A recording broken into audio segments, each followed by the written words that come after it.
it was only just starting.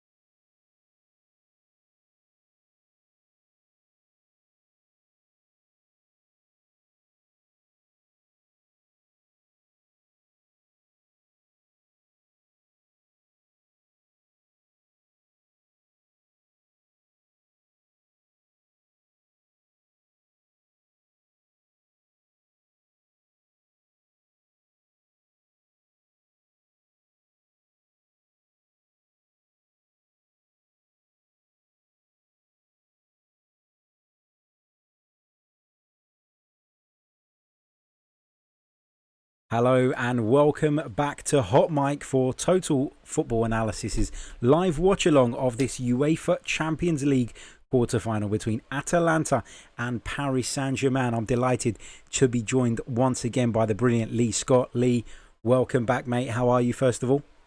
I'm good, thank you. How are you? Not too bad, my friend, not too bad. Looking forward to this one. It's a game that should, in theory, produce lots of attacking play, lots of goals. Am I right in saying that, Lee? I think you're definitely right. These are two of the highest scoring clubs in Europe. Obviously, very different teams, very different backgrounds, very different financial situations at the two sides, but I think that goals are almost a certainty tonight. Indeed. Let's run through the two teams quickly. We can see the two sides are in the tunnel. Just a quick reminder, if you're watching us via YouTube, a big hello to you guys as well. But if you prefer to, you can download the Hot Mic app, use the promo code TFA2020, and you'll be able to sync our commentary with your television pictures. Fantastic technology over at Hot Mic. If you feel like that's the way to go, then feel free to do so. But if you prefer to stay with us on YouTube, that is absolutely fine as well. Let's go to the two lineups. As I said, for Atalanta, it's Marco Sportiello in goal. Rafael Toloi, Mattia Caldara and Berat Jim City are the back three.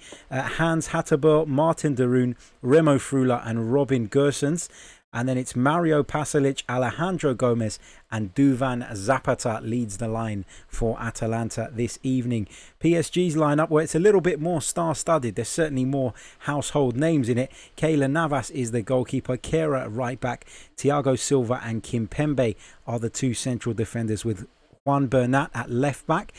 In the middle of the park, it's Idrissa Gana Gueye, Marquinhos and Ander Herrera, of course, formerly of Manchester United. And it's a front three of Neymar, Mauro Icardi and Pablo Sarabia.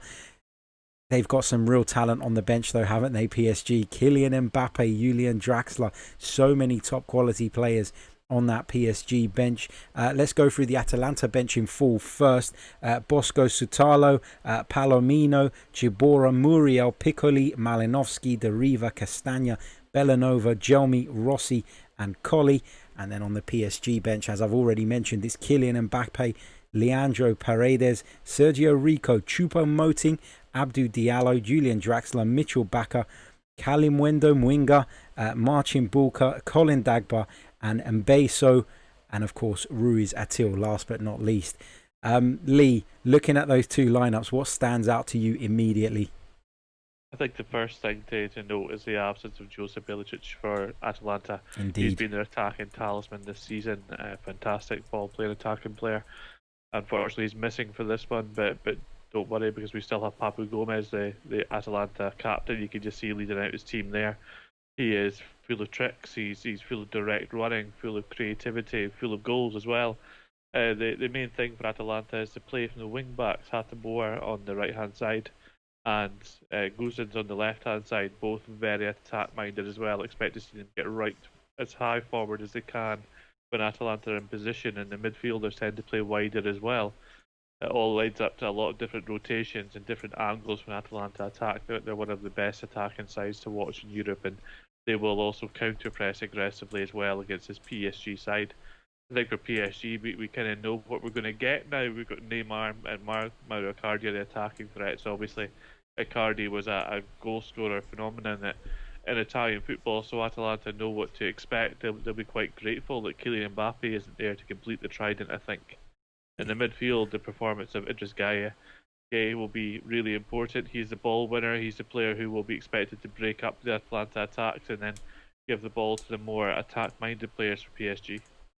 Indeed, as the two teams are lined up and the Champions League anthem is blaring out, that's what makes it feel like a Champions League night, doesn't it? There's nothing quite like it. It's Europe's premier football competition. It's a quarter-final, and we're bringing you live coverage of Atalanta versus Paris Saint-Germain. A big shout out to those of you currently watching us on YouTube. There are plenty of you at the moment. Guys, don't forget to smash that like button. It is so important. It helps the video climb up the rankings as well. It's the golden currency on YouTube. So if you haven't hit that button already and you haven't subscribed, then please do so, and you'll get notifications going forward of any future broadcasts that we bring you.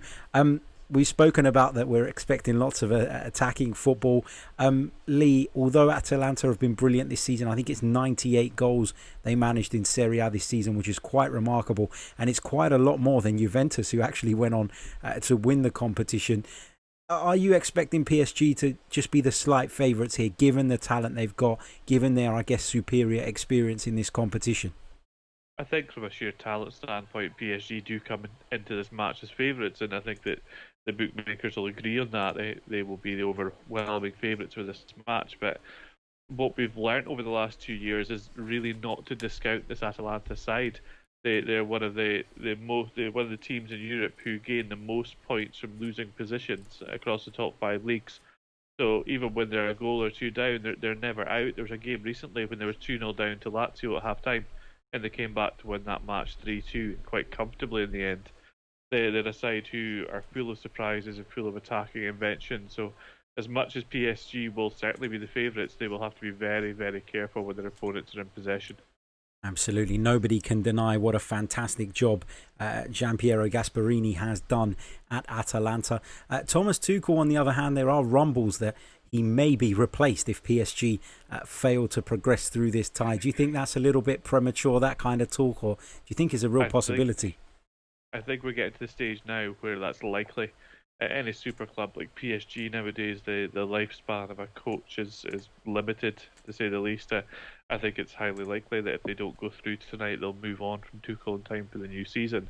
Whether I agree on that or not is a completely different matter. I think Thomas Tuchel is one of the most interesting, exciting coaches in world football, and he'll definitely land at another club. I wouldn't be surprised to see Bayern come back in for him at some point over the next 12 months if he doesn't have a club before then. He's somebody who tactically is very astute, but sometimes when you're the coach of a super club like PSG, it's not enough to be tactically astute. You also have to be able to work in the dressing room with all of these superstar personalities, and that can be very tough, especially for a coach like Tuchel, who is so detail orientated. Indeed.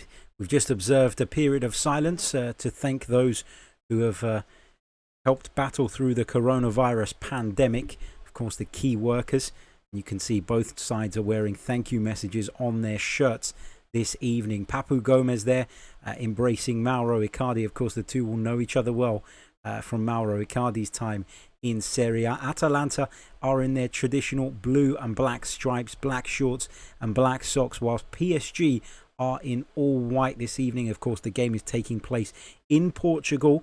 It's the first of the quarter-finals. Plenty more to come in the coming days, and we're underway here. Atalanta kick off and launch the ball forward almost immediately. Here's Idrissa Gueye getting involved early on for PSG, conceding a throw-in. It's something we'll see a lot from Atalanta. Don't expect to see a lot of sideways or backwards passes. Gasperini very much wants them to play forward and look forward as soon as they get possession, so they play a very vertical style of football. Indeed. Don't forget, guys, if you want to join our commentary and sync it up with your television pictures, you can do so using the Hot Mic app. All you need to do is download it, use the promo code TFA2020, and then you can click on our broadcast and hit the sync button, and that should do it pretty much, as Neymar looks to bring the ball forward for PSG here. Here's Mauro Icardi receiving the ball with his back to goal, forced back by Atalanta. Here is Idrissa Gueye into Neymar, taking up a central position now as the Brazilian. And the Herrera, lovely flick around the corner from Neymar. Will Icardi get there? He does. He wants a free kick. He's not going to get one. Lee, you're absolutely right. Every time Atalanta win the ball, they just look up straight away and they want to move it forward as quickly as possible. They do. That's how they keep maximum pressure on the opposition, because they're constantly looking for that ball forward. And Zapata, the forward, is so good at holding the ball up, but he also has the pace to run in behind. Very much a dual threat striker, and someone who's extremely well suited to this Atalanta side. Indeed, he is. Looked forward there by Hattabor. Kimpembe back to Keylor Navas in the Paris Saint-Germain goal. We're exactly on the 2-minute mark for those of you using the manual synchronization. Or for those of you, of course, watching us on YouTube, if you feel like you want to get everything in time, we'll be able to provide you with timestamps throughout this game. Just ask in the comments, let us know when you need them, and we'll make sure that we provide them. Here's Papu Gomez with the first chance of the game. Low strike towards Keylor Navas's goal, but it was a routine save for the goalkeeper in the end. But again, you see that directness from Atalanta. Good ball from Zapata into his captain. Finish wasn't great in the end, but it's a sighter for Atalanta. Yeah, and that's what we'll see a lot. When Zapata drops off the attacking line like that, he just moves into half space to receive the ball. As soon as he makes those movements, Pasalic and Alejandro Gomez, Papu Gomez will go beyond him. Here is Neymar now breaking forward for Paris Saint-Germain. He's through on goal. Neymar, the Brazilian, with all the goal at his mercy, has somehow put that wide. What a chance. I'm not sure you'll see a better chance than that all evening. Kylian Mbappe with his head in his hands. What an opportunity for Neymar. Lovely touch around the corner. Good work from Icardi. Neymar broke through. He had defenders for company, but he managed to burst clear of them, and that finish was just awful. It was terrible. I think we'll put that down to the fact that it's early in the match. He's still getting his touch, but a player of Neymar's quality should be finishing that every single time. There's no excuse. There's even less excuse to miss the target in a position like that. The goalkeeper didn't even have to make a save. Absolutely. A big hello to Cape Town Gooner, who has joined us via Hot Mic. He's come across from the Chronicles of a Gooner YouTube channel. A big thank you to you, my friend. Thank you for signing up. Thank you for joining up with us. And we'll be bringing you lots more games in the near future. I'll be joined by the brilliant Lee Scott. You can find him on Twitter at FM Analysis. Here is Duvan Zapata for Atalanta. Here's Papu Gomez. Being held up by Ander Herrera. Plays it back. Gets it back again. Delivers it into the box. Headed clear by Thiago Silva. It's turned back in towards the penalty area, but Kimpembe clears it away for PSG. The game's quite frenetic at the moment. Expect it to slow down a little bit, although not that much with Atalanta, given the way that they play. But PSG should become more possession orientated as the game goes on, I think. They'll try just to take the sting out of Atalanta and try and slow them down as well. Here is the number 88, Mario Pasalic. You do get some strange squad numbers in European football, don't you, Lee? You do, especially with a team like Atalanta who have so many players on their books. I think that their loan army almost rivals Chelsea's of a couple of years ago. They've got that many players out on loan. Well, whatever they're doing, it seems to be working, doesn't it? Really Absolutely. Impressive season for them. And they've also got the best youth academy in Italian football, so not only do they have these players that they're able to call upon in the first team at the moment, but there are more players coming through all the time to rival them for first team minutes. Ball's back with Keylor Navas now in the PSG goal. As Lee said, it's been a frenetic start. PSG just looking to maybe take the sting out of Atalanta a little bit, slow things down. They know that in possession, they're a very, very good side. Probably suits them more, doesn't it, Lee, just to bring the tempo down than it does Atalanta. Yeah, it does. I mean, that's part of Atalanta's strength, but it's also one of their weaknesses that they don't have another way of playing. There's no game management from them. It's full throttle for the whole 90 minutes. Here is Hattabor. Pasalic. Touch was a poor one, and Kimpembe picks up the loose ball. Forced back to Navas, but it's good defending in the end. Thiago Silva looking to play the ball into the midfield, but you can see Atalanta are pressing them really, really high. Trying to cut out those passing options for the PSG defenders, who are both actually very comfortable in possession, aren't they? Yes, they are. Thiago Silva, I think, is his last season at PSG, so this is his last chance to win the Champions League with them. But Kimpembe is a product of that PSG youth academy, which is also extremely strong. But obviously, so many of their young players end up leaving the club because there's no pathway to get first team minutes. Kimpembe is one of the exceptions to that rule. Anthony Taylor is the man in the middle, Premier League referee, of course. One of my favourites as well after that FA Cup final a few weeks ago. We just seen Neymar through on goal again. What a miss. And it's not even closely, is it? It's a terrible effort from Neymar. I don't even know exactly what he's looking for. He opens his foot out so much. The technique just isn't there in the finish, and it's not like he was being put under really, really heavy pressure either. Probably should have done my research, but do you know what's happened to Thomas Tuchel? Why he's wearing a cast and sitting on an ice box? I don't know. I'm afraid I don't. I just noticed that as well. Comment from Kevin Jean, who says, that was a prime Iwobi finish from Neymar. He was more like Julio Baptista there. As Atalanta come forward, here is Atabor putting pressure on Juan Bernat, who's conceded a throw-in by the looks of it. You want to know my favourite story about Atalanta? Go ahead. In Bergamo, whenever a baby's born, the mayor of Bergamo sends them a mini Atalanta strip to make sure that they grow up as Atalanta fans, not Milan or Inter fans. Oh, wow. Wow. That is a great story about a really well-run club. That is a great story.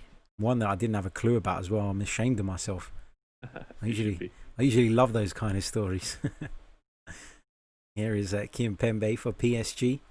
Lays it forward, left-footed, towards the direction of Sarabia. Seems to be starting from this left-hand side at the moment.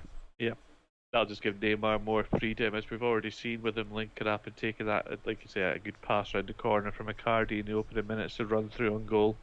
To try to get Neymar on the ball in central areas, I think, as much as possible. Flicked on there by Sarabia, who will chase his own flick on, but Hatabor just guides it back to Sportiello in the Atalanta goal.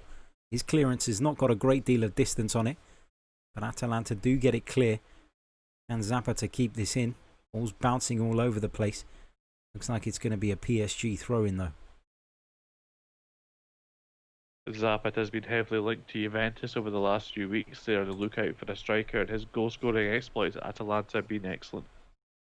There's been talk that Juventus have been sort of doing lots of inquiries in terms of a striker for this summer. Alex Lacazette from Arsenal is somebody that they're rumoured to be looking at as well, which is certainly an interesting one. I think he would do very well in Italian football. Yeah, me too. Me too. Here is Although I don't think Ronaldo would let him have the ball. Yeah, there's that as well.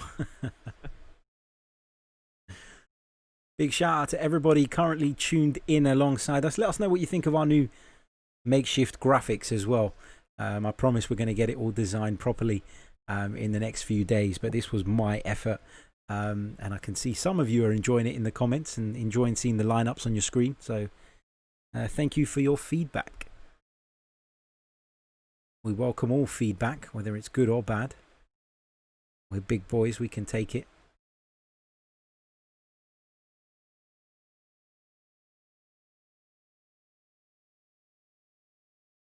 All played inside there to Frula. Here's Pasalic now. Former Chelsea player, though I don't think he ever actually played for Chelsea. Certainly, I can't think of a time he did, so. Lovely ball in from Papu Gomez. Met at the far post there by Hatabor, I think it was, who had gotten forward from the right wing-back position. He's forced a good save out of Keylor Navas at his near post. Lovely ball from Papu Gomez. I think he's just onside Hatabor. Has to head it into the ground. You expect Navas to save that, actually, upon reflection. But he's still got to be alert, got to be concentrated. And that's what Atalanta can do as Gomez delivers this corner. Bouncing around in the penalty area, hooked away by Gay. Here is Papu Gomez again. Lovely ball towards the far post. Having some issues with the pictures freezing there. You getting that at your end as well, Lee? Yes, I am. You've really got to watch. We spoke about the fact that the two wing backs, Gosens and Hateboer, will get extremely high as soon as Atalanta get in possession, and that's what they're looking for. Hateboer especially has got a really good goal scoring record for a right back, a right wing back.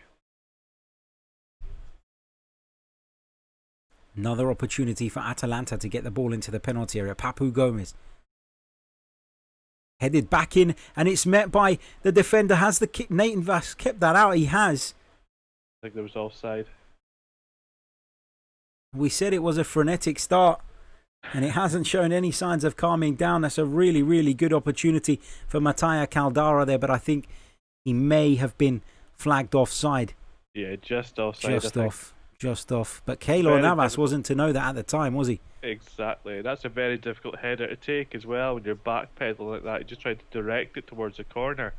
And he did so, but Keylor Navas showed the agility that he's known for. He's a shot stopper, not a player who clean crosses, or not somebody who's particularly good with their feet. But in terms of shot stopping, he's still one of the premier goalkeepers in European football. He is indeed.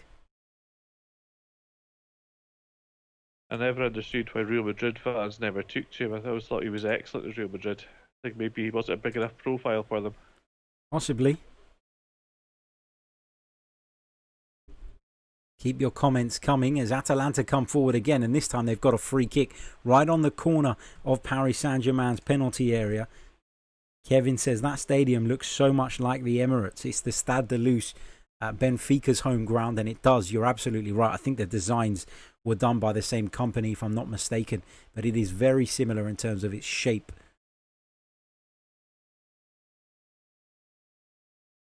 Atalanta have another opportunity. They're in control of this game at the moment, despite, I guess, PSG wasting the best chance so far. That man in particular, Neymar. Papu Gomez has a real chance to cause PSG more problems. It's met by the head of Jim City, sorry. I read today that Neymar's annual wage is more or less the same annual wage as the entire Atalanta squad. It's crazy. This gives you a bit of an insight into exactly what Atalanta are facing here, I think. It does indeed. Kera just goes down there, wins his team a free kick. PSG just need a bit of possession now. Just take the sting out a little bit. Move the ball from left to right and try and find openings in this Atalanta defensive block, but that tends to be easier said than done. Kera plays it back. Thiago Silva under a little bit of pressure from Zapata there. Goes back to his goalkeeper. See Kimpembe pulling out slightly left to create an angle for Navas. It's played forward towards Sarabia. Here comes Neymar carrying the ball forward. He's got Sarabia making a move to his left, but instead he goes infield. It's a wonderful ball to Ander Herrera. Here's Mauro Icardi, who you'd like to have ideally inside the penalty area rather than being the man making the delivery. But nonetheless, the attack will continue for PSG. I think it's a throw-in though. Icardi's a very good instinctive goal scorer. You'd really want him in the width of the 6-yard box, just there ready to take any chance it comes in. Mauro Icardi, whose relationship with the Inter fans and the hierarchy in the end wasn't great. No. Lots of ups and downs, and a lot of people attribute sort of his falling out with with Inter, to Wanda Nara, his agent and wife, which is interesting. She plays a huge role in his career, and I'm not sure that's particularly healthy. The ex-wife of one of Icardi's former teammates as well. Maxi Gomez, yes. Crazy story. Only in Italian football. Indeed. I just remember at the time when he was being left out of the Inter side, she was going on television almost every week and literally talking about the situation openly, and that can't have gone down well with anybody.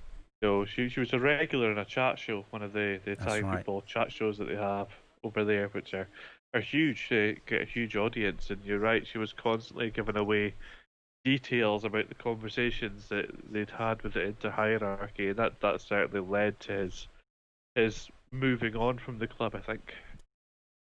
Did. Oh, he's landed on his feet at PSG. I'm sure he's on a fair salary. And I'm I think it's permanent now as well. I know it was initially a loan, but I'm fairly sure that yeah. PSG have made the deal permanent. Navas plays the ball forward. Here's Zapata into Papu Gomez. It's crazy that Atalanta are in this position, given that they lost their first 3 group matches in the group stages, and still managed to come through second in the group to Manchester City. I think even they thought they were doomed at that stage. They certainly did. But they're in a European Cup quarter-final. They're doing pretty well so far. Good work there from Hans Hatterborn. Sarabia wants a PSG ball for that, but the referee and his linesman have given it the other way. I think that was the right call in the end. Just see on the replay.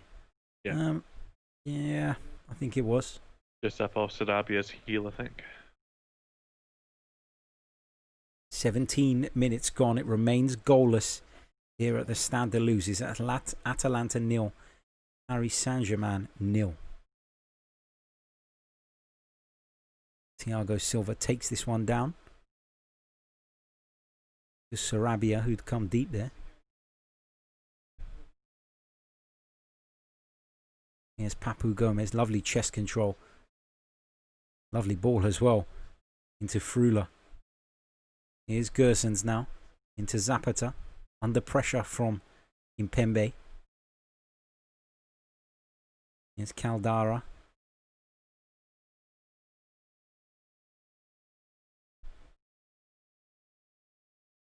Papu Gomez. Opportunity maybe to cross. Just looks to check back. Dispossessed by Bernat. All down the line into Neymar.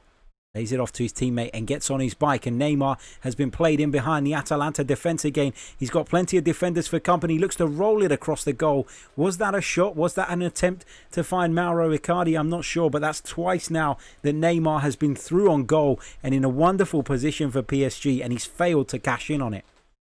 I think it wasn't either in the end. He was caught in 2 minds as he moved forward. Perhaps the confidence is a little bit shot after that chance earlier on in the match when he hit it wide, and he wasn't sure of himself to drill the ball towards the back post, so he tried to play it across at the last second to Icardi. But again, very poor execution from Neymar after some good build-up. They moved the Atalanta defence well there, and a simple 1-2 was enough to spring Neymar in behind. That'll be a concern for Gasperini. It's happened on more than one occasion so far, and it's something that they have to be careful of, because I don't think Neymar's going to give you too many of those sort of freebies if they continue in that vein.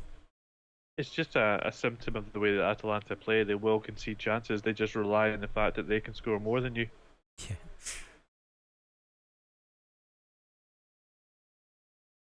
Papu Gomez just caught late there. No doubt about that by Ejigay. Was that a classic case of putting one on him, letting him know you're there, as they say? Potentially it's a way to slow him down a little bit more than anything else. Idrissa Gueye been very important for this PSG side since he signed from Everton. I'm still not entirely sure why Everton were happy to let him go. I think that he was excellent over his years with the Premier League.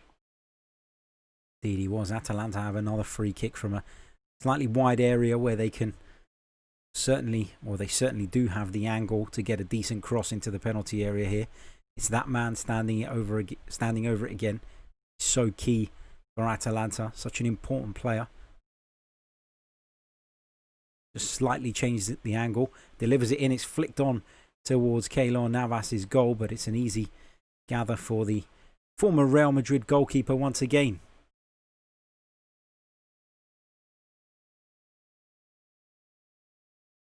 Probably argue he's been PSG's best player so far. Yeah, which says a lot.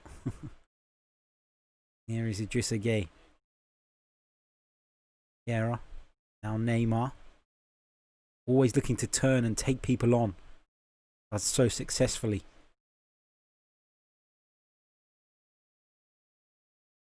Here's Ander Herrera. Funny that he's deemed not good enough for Manchester United, but he's walked into the PSG side.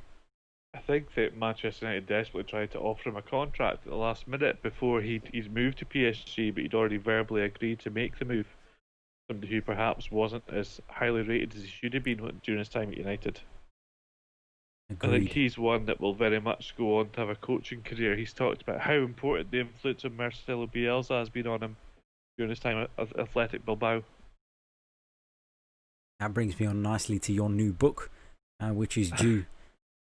When's it due to come out? The Bielsa one, Lee? The Bielsa one will be due at the start of 2021. Brilliant. January or February. The Jurgen Klopp book, King Klopp, will be available to purchase in bookshops, I think, from next week or the week after. Great stuff. Give Lee a follow at FM Analysis on Twitter. You can keep up to date with all of that. Make sure you order the book. I'm sure it'll be a fantastic read. Been an excellent 21 minutes or so. I've really enjoyed it so far.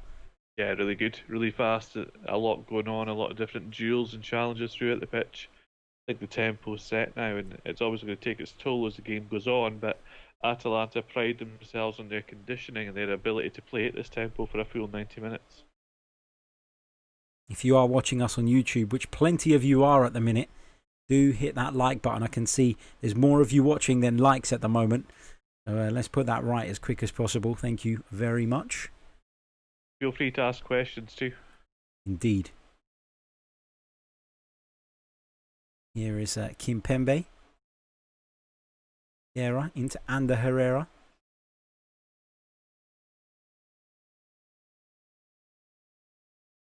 Here's Idrissa Gueye. Now Bernat. Back into the midfielder who takes a good touch in the end. Just creates that little bit of space and switches the play for PSG, who come flying forward now. Here's Kehrer from right back. Neymar's in the middle. So is Icardi. So is Sarabia. Doesn't find any of them in the end, but PSG might get another bite at the cherry as they've got possession back. Zapata working extremely hard up front for Atalanta at the moment, but he's been feeding off scraps so far in truth. Yes, he has. Some good movement from him, received the ball well in spaces a couple of times, but he's not really had an opportunity to pick the ball up facing goal, and that tends to be where he's at his most comfortable. He's able to get those opportunities in and around the penalty area. Here's Neymar. Lovely skill to get in between those two Atalanta defenders. He's inside the box now. Creates the room for the cross. Cuts it back. It's cut out by the Atalanta defenders. Done really well. But that was wonderful work from Neymar in a tight space. Just showcasing the trickery and the skill that the Brazilian possesses. Look at that. It's fantastic. When he's on form, there are very few people in world football that could do what he does. His problem is that he's just not been consistent enough over the years, I think.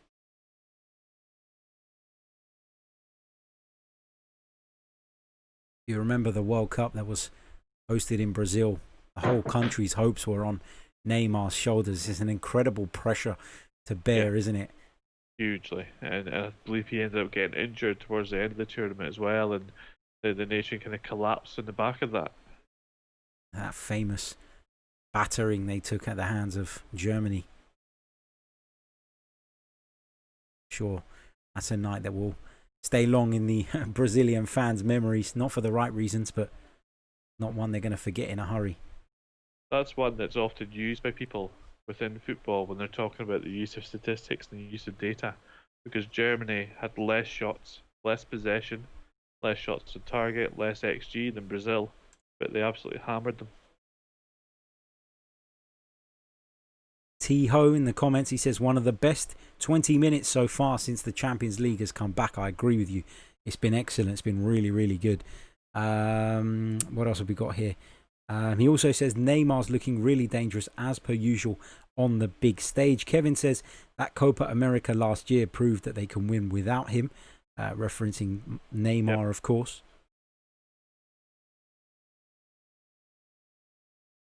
I think that's the thing with a country like Brazil. They've always got talent. They've always got really good players coming through, and they've now got coaches who are becoming to get to the point where they're now modernising their approach to football.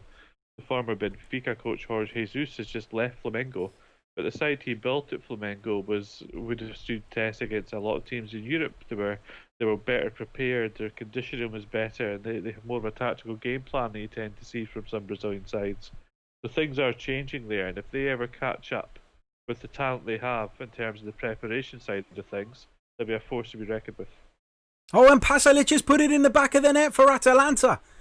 They lead PSG by a goal to nil. It's Pasalic with a wonderful finish into the far corner. It almost came out of nowhere. 26 minutes gone. It's Atalanta 1, Paris Saint-Germain 0.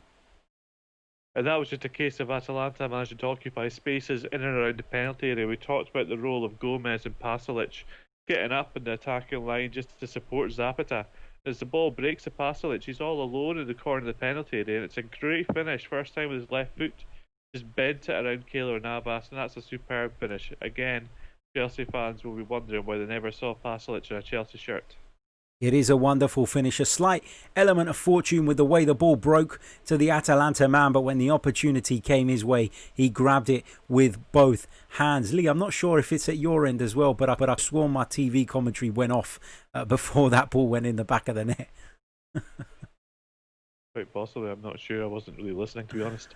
Here's Herrera, ball into the box. Can PSG strike back immediately? I think they may have fallen a little bit behind where the pictures stuttered a little bit earlier on. I don't know. Kimpembe.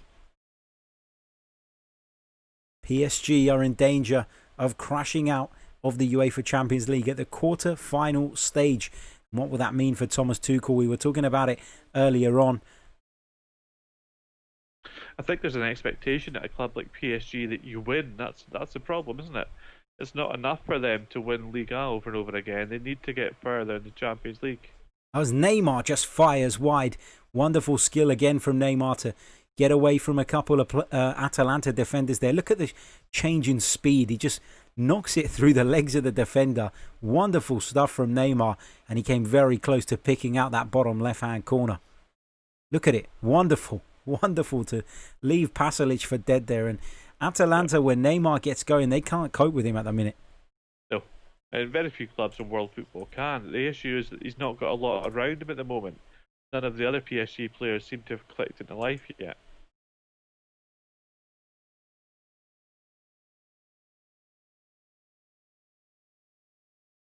.5 minutes gone. Atalanta 1, PSG 0. And just going back to what I was saying about the commentary being out of time with the television pictures, there's lots of people tweeting about it at the moment.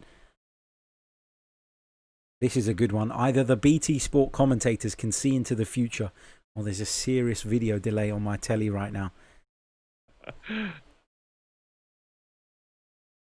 Lots of people getting onto their back. Well, why not tune into our commentary? We're in time with the television, I can promise you that. We can't see into the future. Lots of tweets coming through about it, Lee. It's crazy. BT Sport commentary being slightly ahead is making this an awful watch. BT Sport is so... can't say that word on air. Lots and lots of stuff.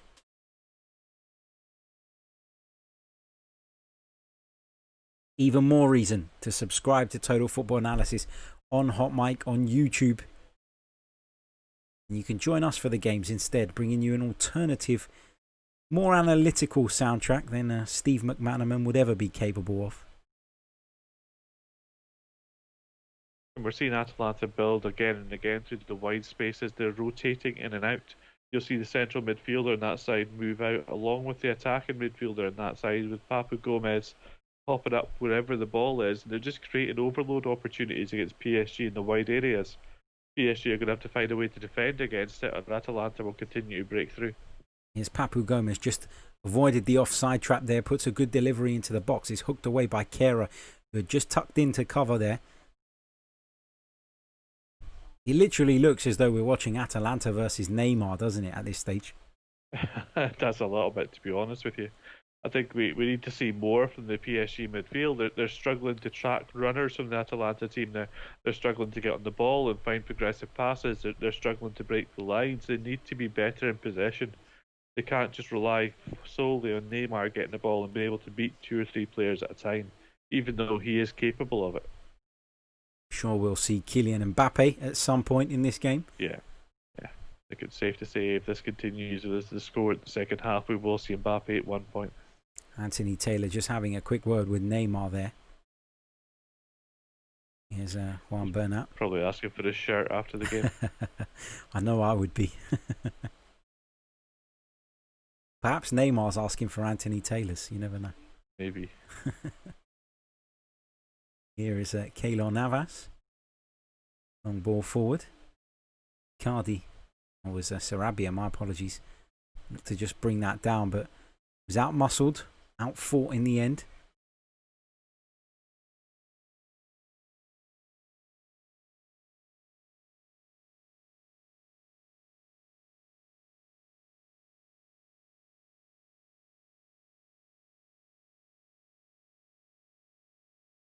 Really confusing looking at Atalanta's shirt numbers because Darun's 15 really looks like a 16.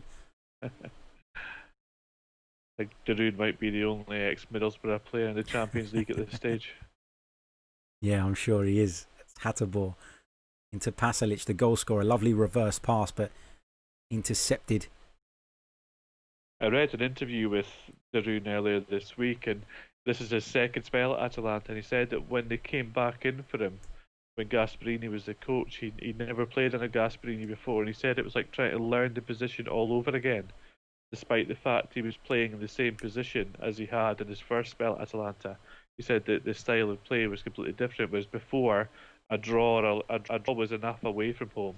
Now a Gasperini that expected to try to win every single game, and as we've already touched upon, he's expected to look forward with his passes over and over again. I can imagine. Very, very different style of play, you're right. Hugely. It's one that's working in Italian football. Italian football is, with teams like Atalanta and Sassuolo, there's a whole new style of playing Italian football that people miss out on if they don't keep up with the Italian game. It is a very... It's not just an interesting league tactically anymore. It's actually a very entertaining competition as well. Yeah. And it's often sort of labelled as being the boring league in Europe, and that really, really isn't the case. I cannot stress enough how entertaining it is. I mean, just looking at the table from last season, Atalanta finished third on 78 points with 98 goals. Yes, it is. Plus 50 goal difference. That's better than Juve's, better than Inter's, better than Lazio's, better than anybody's in the league, actually, by quite some distance. Here is Zapata as he looks to turn away from Thiago Silva. Does dig out across in the end. It's towards that far post. Hatterbaugh heads it back in towards the danger area, but PSG look to get it clear, and they look to break now with Sarabia coming down this left-hand side. Neymar's alongside him. Will he use him? He does. Picks out the Brazilian. Neymar takes a touch, glides past one, looks for Sarabia again. He cuts it back to the edge of the box, but it was red, I think, there by the Atalanta man. It certainly was by an Atalanta man, just trying to make out who it was. It's gay.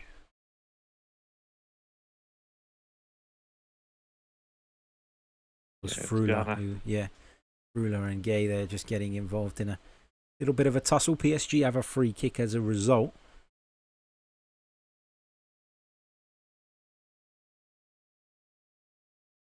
Kevin in the comments has called Atalanta's kit a B-Tech Inter Milan kit. You don't want to tell their supporters that, mate. That won't go down well. No. Bergamo was very close to Milan. I don't think there's a huge rivalry between the Milan clubs and Atalanta. They've never really seen them as huge rivals until now. I never thought there was until I experienced the two groups of fans having a go at each other.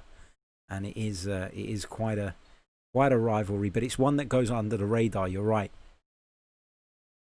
Neymar, right-footed save, comfortable save from Sportiello. Just took the sting out of the shot and then gathered it after it bounced.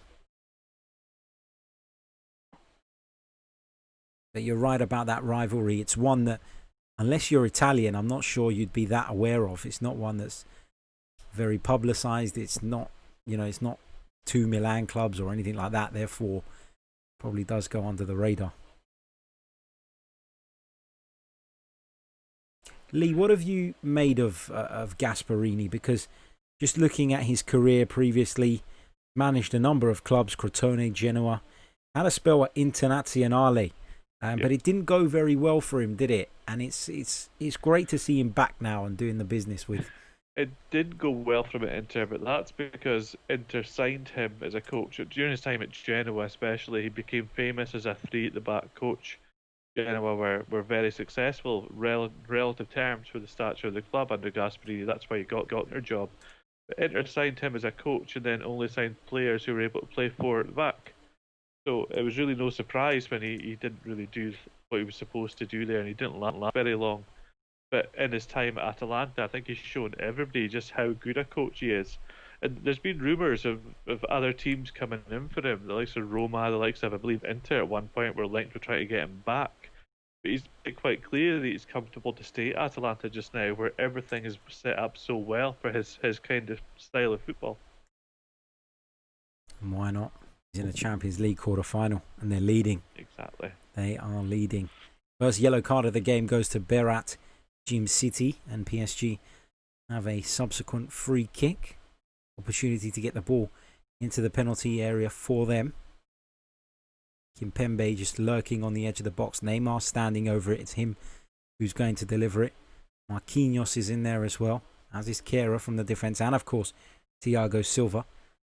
Lovely ball into the box. He's come all the way through to the back post where Sarabia will receive it. He stands it up into the penalty area, but well gathered by Marco Sportiello. It's Atalanta 1, Paris Saint-Germain at the moment. Don't forget, guys, if you're watching us via YouTube, make sure you hit that like button. Around about half the likes at the moment in terms of the number of people viewing, which is it's great and we appreciate it, but we could do with a lot more.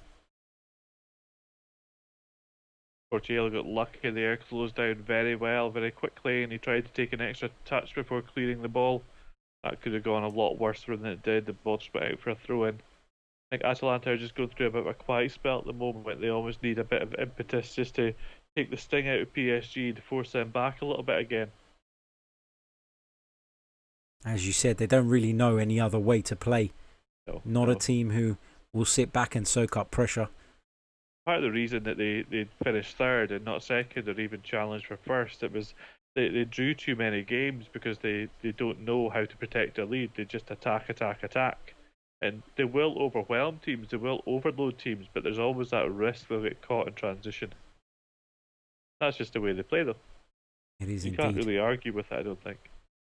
Well, they're certainly punching above their weight, so who are we to argue with Gasperini? This PSG side just feels tactically unbalanced at the moment. I don't know if it's because Neymar is playing more centrally. I don't know if it's because the midfield aren't really functioning as a three at all. They don't seem to be able to get any depth when they're in possession. There's no midfield players breaking forward in central areas. I think that at the moment Thomas Tuchel's got all to do. He needs to find tactical solutions to try and counter this Atalanta threat. I know this sounds like a bit of a basic thing to say, but it just feels like there are more Atalanta bodies in the middle of the park than there are PSG ones, because they're covering the ground. Atalanta constantly rotate. If you want to learn more about how Atalanta play, there's a great piece on the Total Football Analysis website by Dave Seymour, who does some of our commentary as well. Just specifically looking at how Atalanta rotate when they're in possession, it gives an awful lot of detail of what they do, and that's why it feels like there's so many. That's why it feels like they overload so often, because players move in and out of space. Be sure to head over to the Total Football Analysis website and check that out. You can get access to, I think, 3 free pieces a month, but if you become a member, you can get access to more, and it is worth your while, we promise. We wouldn't promote it if it wasn't. Here's Mauro Icardi looking to hold up possession. There you are. 3 Atalanta bodies in and around him. They dispossess him and they continue their play. Let's go over to a couple of your live comments. One person says, haven't really followed Serie A since 2011 and 12, but this Atalanta team and Harry are convincing me to pick it up again. There you go. I've done something good on the night. If you do, you check out Sassuolo as well. They're another club under De Zerbi, their coach, who are fantastic to watch. There you go. Check out Sassuolo as well. Just pause the comments for a minute as Sarabia comes forward. Low ball in towards the near post. Icardi came across, but he couldn't get contact on it. The ball rolls out of the sort of Atalanta penalty area and they escape the danger, at least temporarily, but that will go down as a half chance once again for PSG, who, despite not being anywhere near their best, have created and have fashioned opportunities in this game so far. They have, and there are always a danger because they have that qualitative superiority in the attacking third.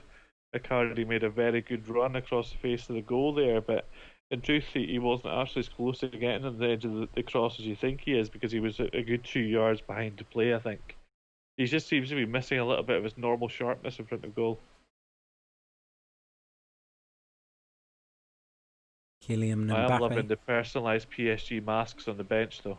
Yeah, you'd expect nothing less. Here's Neymar. He's in behind with another opportunity. It's a mistake from Atalanta, but fortunately, Neymar's finishing was completely off key once again. It's the third time he's had a great opportunity this evening, and he's completely wasted it. Just see and this time it's on his left. Yeah. There's just no... I mean, Daroon made the mistake. That's a pass he was aiming for Sportiello. He underhit it straight to Neymar, and he was coming under no pressure. He was comfortable with the ball on his left-hand side. He just blazed the ball wide. The keeper was even out of position, wasn't he? He was trying to reset and gave Neymar the opportunity. You've got to work the goalkeeper at least. You've got to hit the target. It's poor from Neymar. Very, very poor. I know he's kind of been the player, the catalyst of everything good that PSG have done this evening, but if they do go on to lose this, he'll look back at those chances. I'm sure he'll receive some heat in the press for these misses. You expect more from someone of Neymar's quality. You do. To put it in context a little bit, Neymar left Barcelona because he was unhappy at being in Messi's shadow. But if you'd given Messi the chances that Neymar's had tonight, there's no doubt whatsoever that he would have finished them for me. Agreed. As Atalanta look to break out, Papu Gomez just putting the PSG man under pressure, did really, really well. Anthony Taylor allowed play to continue, but fortunately for the Parisians, and Kimpembe was on hand.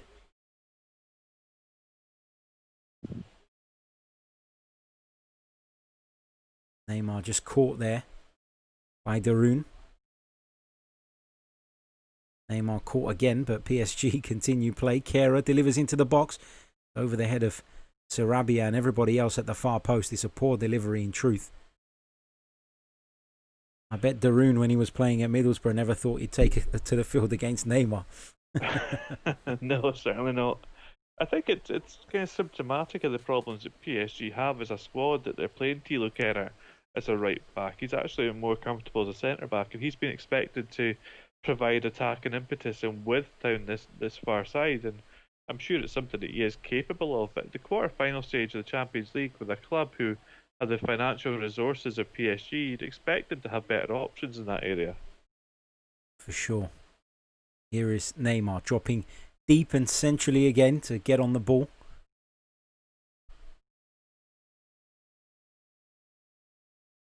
Neymar just held up there, won himself and his team a free kick, and it's another chance for them to get the ball in the box as we approach the half-time mark. Get your questions in the live chat for half-time. We'll come to as many of those as we can. We'll talk about a couple of other big stories from the footballing world as well, I think, this evening. We'll get Lee's take on some of the transfer rumours. We'll talk about what's going on in Scotland, Lee, with your side, Aberdeen and Celtic and all of that mess. Wants to talk about that. Well, it's a big story. It is a big story. But we'll come to that in a minute as Neymar delivers into the box. Nobody able to divert it goalwards, though. Sarabia just allowed it to go out because it was going to be a PSG throw-in all day long. He's waiting for his teammate to get forward and take it.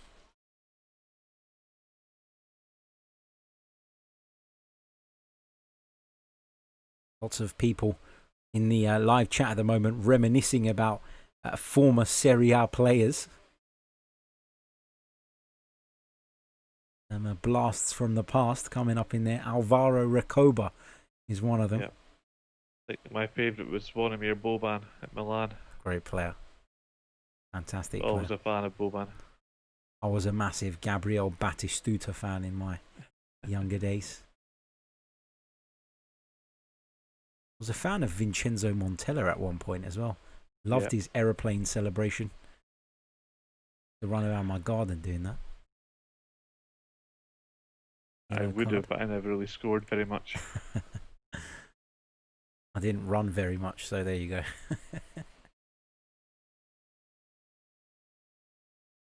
Remo Frula picking up a yellow card for Atalanta, their second of the evening. Of course, Berat Jim City picked one up as well.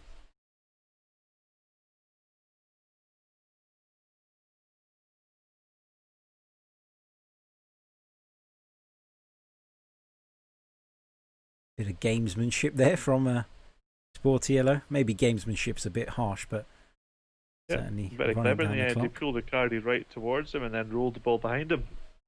That's right. It's half time in Portugal. It's Atalanta 1, PSG 0, despite Neymar having at least 2 glorious opportunities. Thomas Tuchel will be disappointed with the way the first half has gone for his side.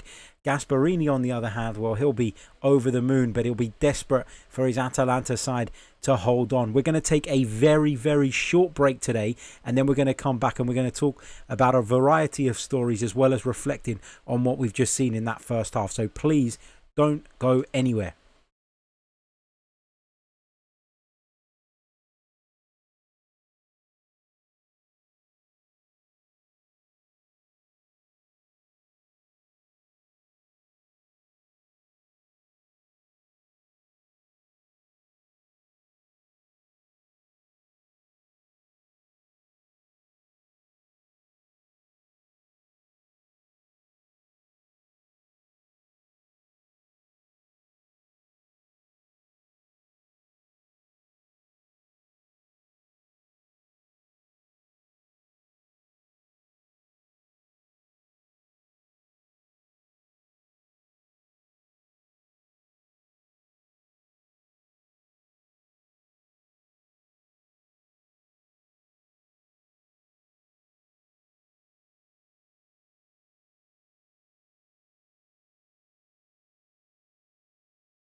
Hello and welcome back to our live broadcast, our live watch along of Atalanta versus Paris Saint-Germain. Thank you for sticking with us during the break.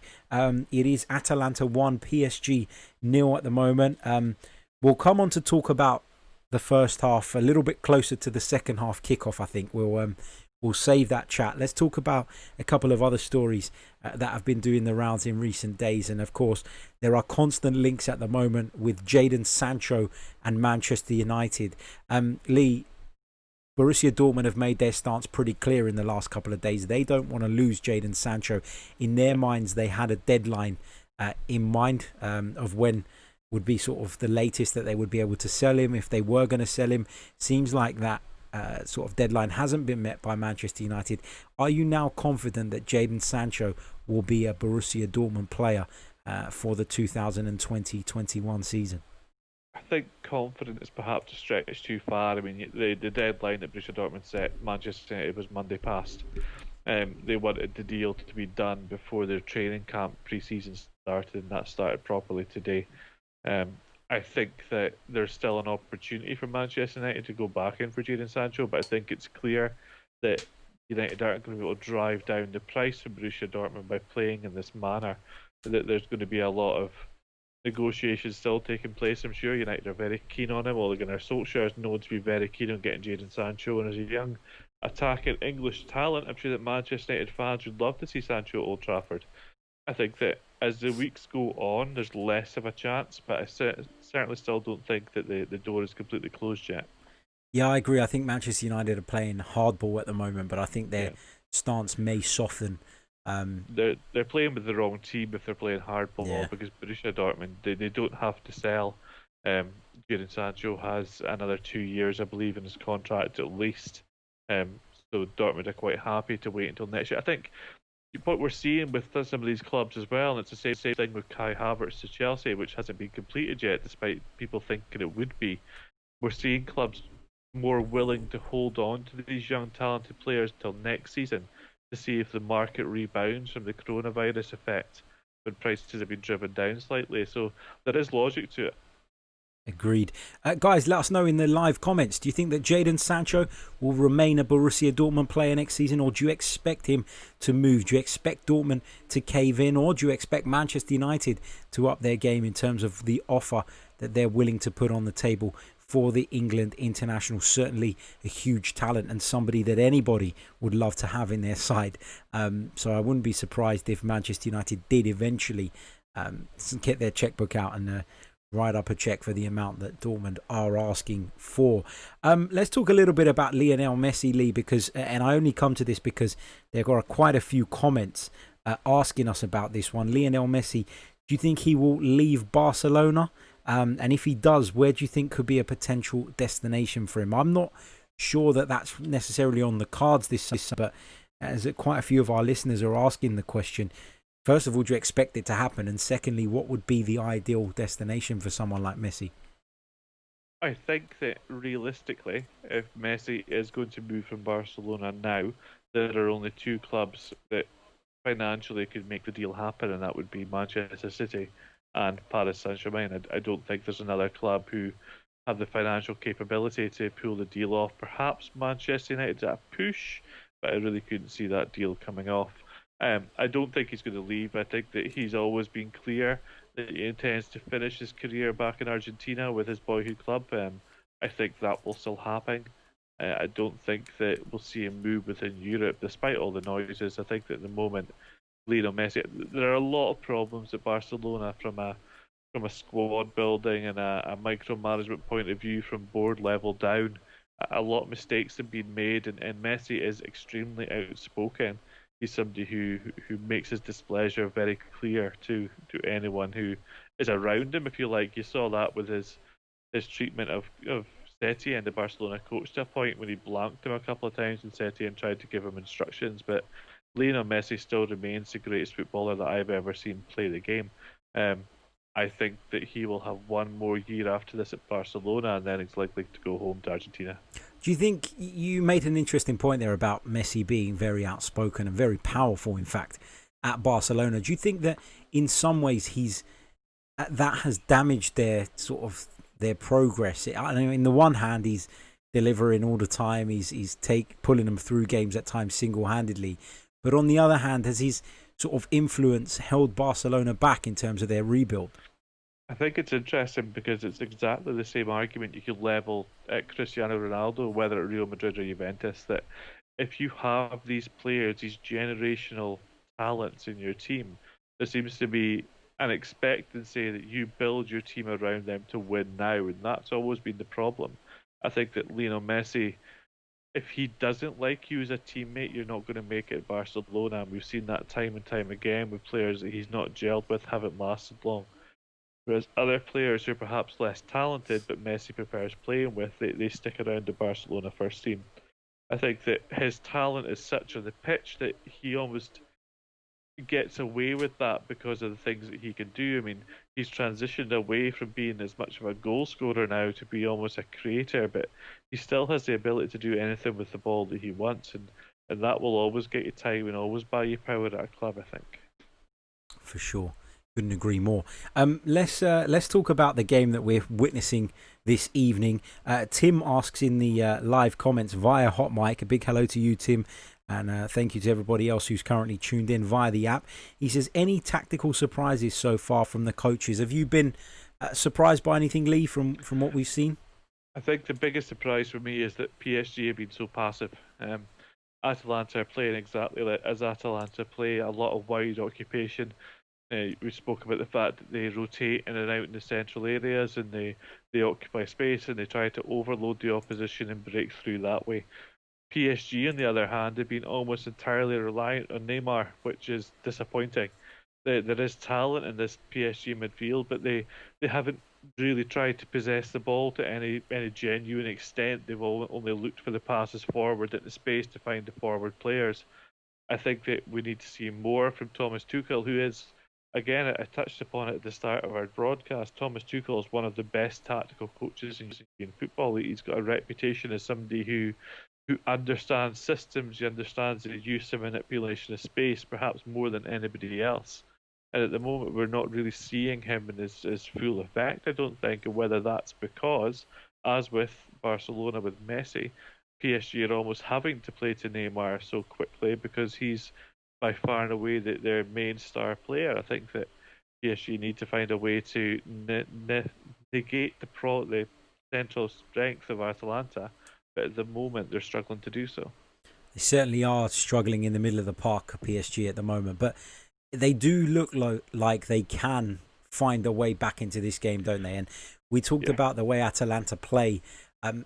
You know, at the very, very top level, at this level, you know, they may get away with it this evening, but is that something that may prevent them sort of going all the way, basically? Because they aim to concede chances with such ease. It seems like they get dragged into pressing people high up the pitch, and if you do play a clever 1-2, a little work around, and we know PSG have the talent to do that, it's just felt so easy for the likes of Neymar, Sarabia, Icardi to get in behind if the pass is right. Yeah, I mean, the space is an issue due to the structure of Atalanta. When they have their midfield, they have Fuller and they have Darun playing almost not as sixes but as eights.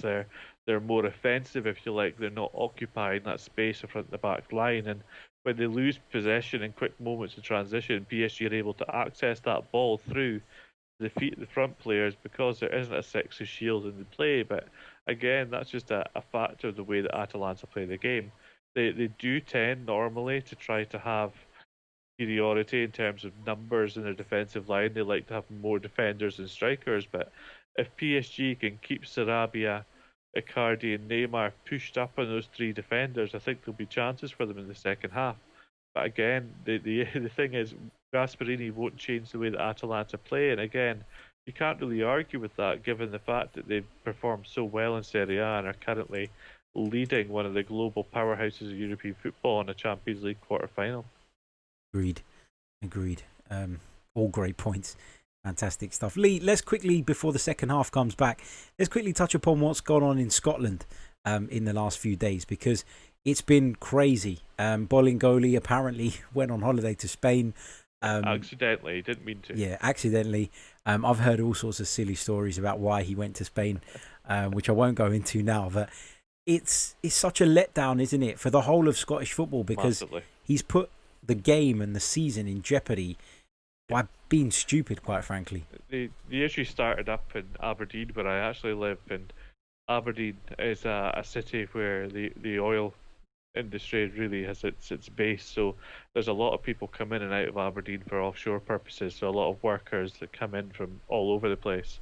And apparently it was an offshore worker came in and tested positive for COVID, but also went out to a couple of bars in Aberdeen before he went away offshore. And perhaps there was a lot of photographs of these different bars on social media, and let's just say that social distancing was not being adhered to. Yeah. They weren't meeting the standards that were expected, the Scottish Government laid out, and it turns out that at the same time there were 8 Aberdeen players in one of these bars at that point, so 2 Aberdeen players tested positive afterwards for COVID.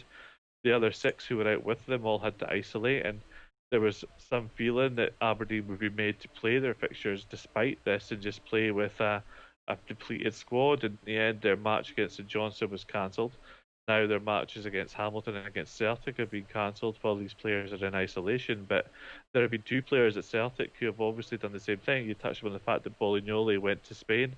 Lee Griffith, the Scotland international striker, had a birthday party for his girlfriend at his home with a lot of people. So the Scottish Government are quite rightly unhappy with the way that footballers haven't lived up to their part of the deal, if you like, for getting Scottish football restarted. They were supposed to be in bubbles, they were supposed to be holding themselves to a higher standard, and that certainly hasn't happened so far. Yeah, it's been really, really disappointing. And as you say, it's really jeopardised, hasn't it? The future. Yeah, I think that they've made it clear that there's one more case and Scottish football will be cancelled. Yep, and rightly so. Rightly so. When you're talking about people's lives and people's health, absolutely, it's rightly so. Aberdeen's still in local lockdown now. We were one of the first places in Britain to be locked down due to this outbreak, and the restrictions have been reimposed for another 7 days as of today. Hopefully they get the cases under control and everything can get back to normal for you guys. But as you say, it's all about looking after the people and making sure that people are all right. That's first and foremost.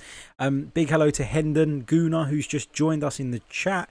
How you doing, mate? And a big thank you to T-Ho, who's just donated or tipped us for our broadcast this evening. Says brilliant commentary and outstanding analysis. Thank you so much. Thank you for your very kind donation. And welcome. What more can I say?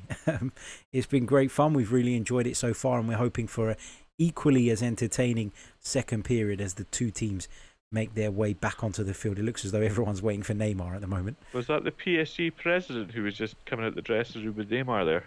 I'm not sure. It looked like him. It looked like Khalifa. Sure. One of the coaching staff and all the rest of PSG players are already out. It looks like the president of PSG was having a private chat with Neymar before he came out. Perhaps he's told him what he's going to buy him if he can drag their side back into this. Negotiate a new win bonus. Indeed.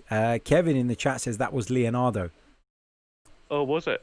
Okay. May have been. I've got to be honest, I was looking at my computer screen at the time. I didn't see. Right. We're ready to get back underway here in Lisbon. PSG in all white, attacking from left to right in this second period. We're back underway. No substitutions at the moment. Both sides remain the same. Is Neymar on the ball. Ball in towards Mauro Icardi. Lovely little layoff there for Marquinhos. So the ball just got stuck under his feet. Here is Idrissa Gueye inside the Atalanta penalty area. His cross is deflected and ends up back with Sportiello in the Atalanta goal. Back underway in this second period. Don't forget, if you're watching us on YouTube, please do hit that like button. It is so important. If you're watching us via Hot Mic, then subscribe to Total Football Analysis. Give us a follow and you'll receive notifications every time we go live, as well as have the ability to synchronize our commentary with your television pictures.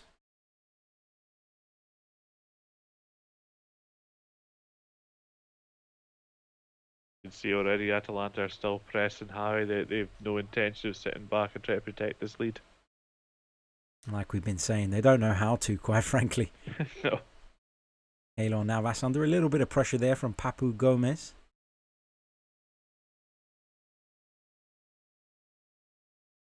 Archangel in the chat says Atalanta could win the CL. Is this peak 2020 or what? Lovely back heel. Pasalic, the man whose goal separates the two sides at the moment. It was a wonderful finish from Mario Pasalic, the Atalanta number 88. Lovely skill from Darun there to beat his man. He drives towards goal. Shots deflected and it's gone out for a Atalanta corner. They pose a threat from these sort of situations, Atalanta. They do. They're a very physical side, as much as they're technical and they attack well and they have good ball manipulation through the thirds, but they're also very physical, very strong. Again, they pride themselves in their physical preparation and apparently a lot of weight work at the moment over the last season, which has led to them being more powerful. There is Darun, who won the corner. He's in the penalty area now for Atalanta. Papu Gomez is the man who's going to deliver it. All the big men are up. It's a wonderful delivery. It's met by the head of Berat Jimsiti, the central defender. Deflected, I think, over Keylor Navas' goal. Well, I know it went over the goal. I'm just wondering if it did indeed take a deflection. Not sure. It came off him or the defender. It's adjudged to have been the defender. Similar delivery in towards that near post area. Looking for the same player. PSG were a little bit more alert to it this time and they've won themselves a free kick. I just noticed there, continuing your narrative of odd shirt numbers, that Zapata's wearing 91 tonight. Yeah, we've got a 91 on the pitch. I'm not sure if that's because he wanted number 10, but it wasn't available, so 9 add 1 instead. There you go. Lovely ball in behind there for Sarabia to chase, but it's good defending from Hateboer. Toloi goes down there under the PSG challenge.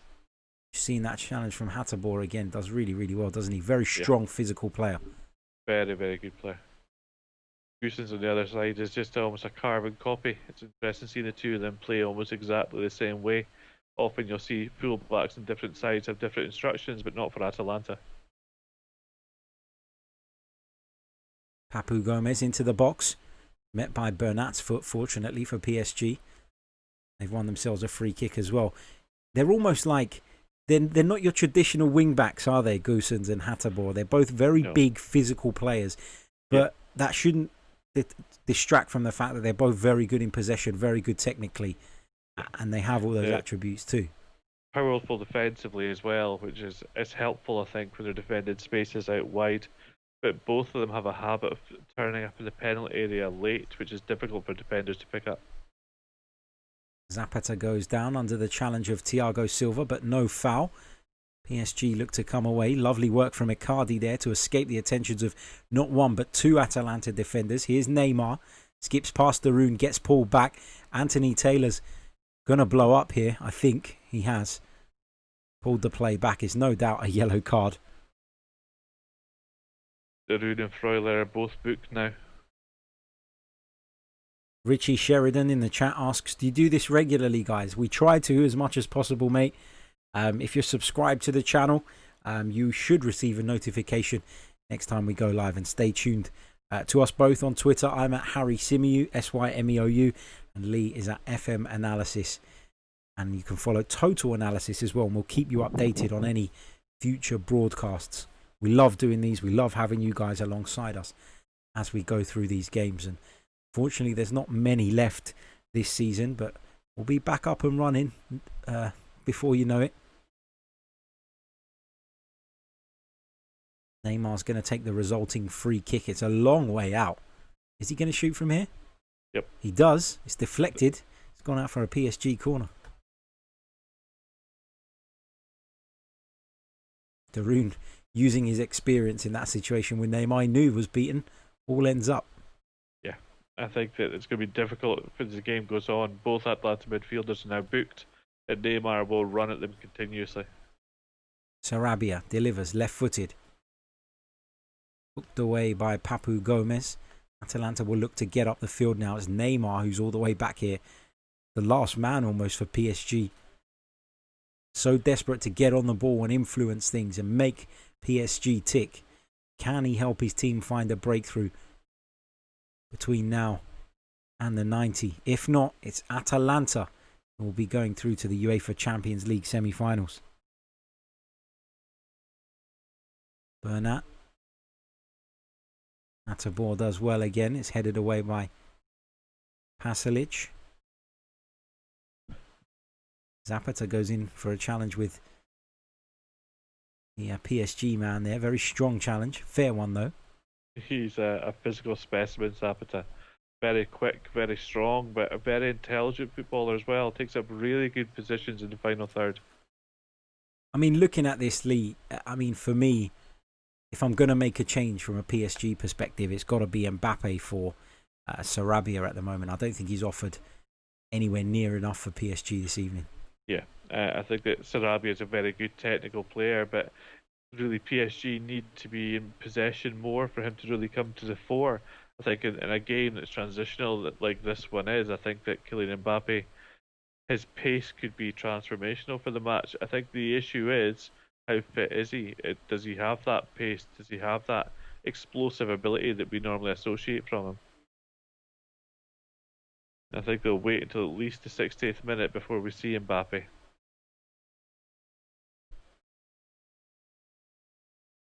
Sure, the PSG fans watching this will be hoping it's sooner rather than later. Absolutely. The beginning of the end on YouTube. He says, mate, I need PSG to win this for a £180 accumulator. Come on, boys. So we wish you all the best, my friend. Nothing quite like the satisfaction of winning an accumulator. Been wasting my money since I was old enough to play them. Here is Bernat into Sarabia. Turns away from Hatterbaugh, wins a free kick, takes it quickly. Here's Ander Herrera. Started the game by getting on the ball quite a bit, Ander Herrera, but he's faded a little bit. Yes, we never really saw him after that. Wonderful from Neymar. And he gets away from a couple of players, but Icardi had just strayed offside to Neymar's frustration. But my word. I think that's his third nutmeg tonight. Unreal stuff. Playground football, isn't it? Yeah. It's interesting, PSG are becoming more possession orientated, as we said. They had to be the start of the second half and more intent to get on the ball and push Atalanta back a little bit and try and slow Atalanta down when they have the ball. So I think that a much better game plan for PSG in the second half. It just depends if they can stop Atalanta from breaking in transition. I think Juan Bernat's just picked up a yellow card there for bringing down Pasalic. That's PSG's first of the evening. Atalanta have 4 actually. Yeah. Here's Zapata. Takes it down under pressure, wins a free kick. It's good work. That's good forward from play. The forward.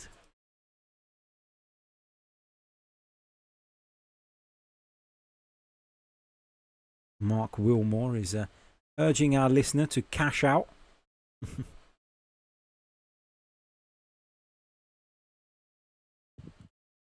Don't forget, if you're watching us on YouTube, hit the like button. If you're watching us via Hot Mic, then be sure to subscribe.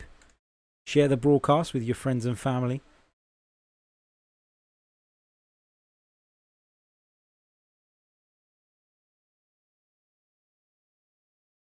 Atalanta will take this free kick, and guess who's standing over it? No prizes for guessing right as Papu Gomez delivers. Headed away. Driven back towards goal by Martin de Roon. That would have been some story. He loves that strike from distance. I think that's the second time we've seen him try it tonight. Is he ever successful with it though? When he is, it's spectacular. I think his conversion rate's probably quite low. I wouldn't like to know what the XG is for a shot like that, but certainly when they do go in, it tends to be highlight reel stuff. Blockbuster. Yep. 29 years old, the Dutchman. Former Middlesbrough, as we mentioned earlier. Former Heerenveen as well. Scored twice this season in Serie A. 35 appearances.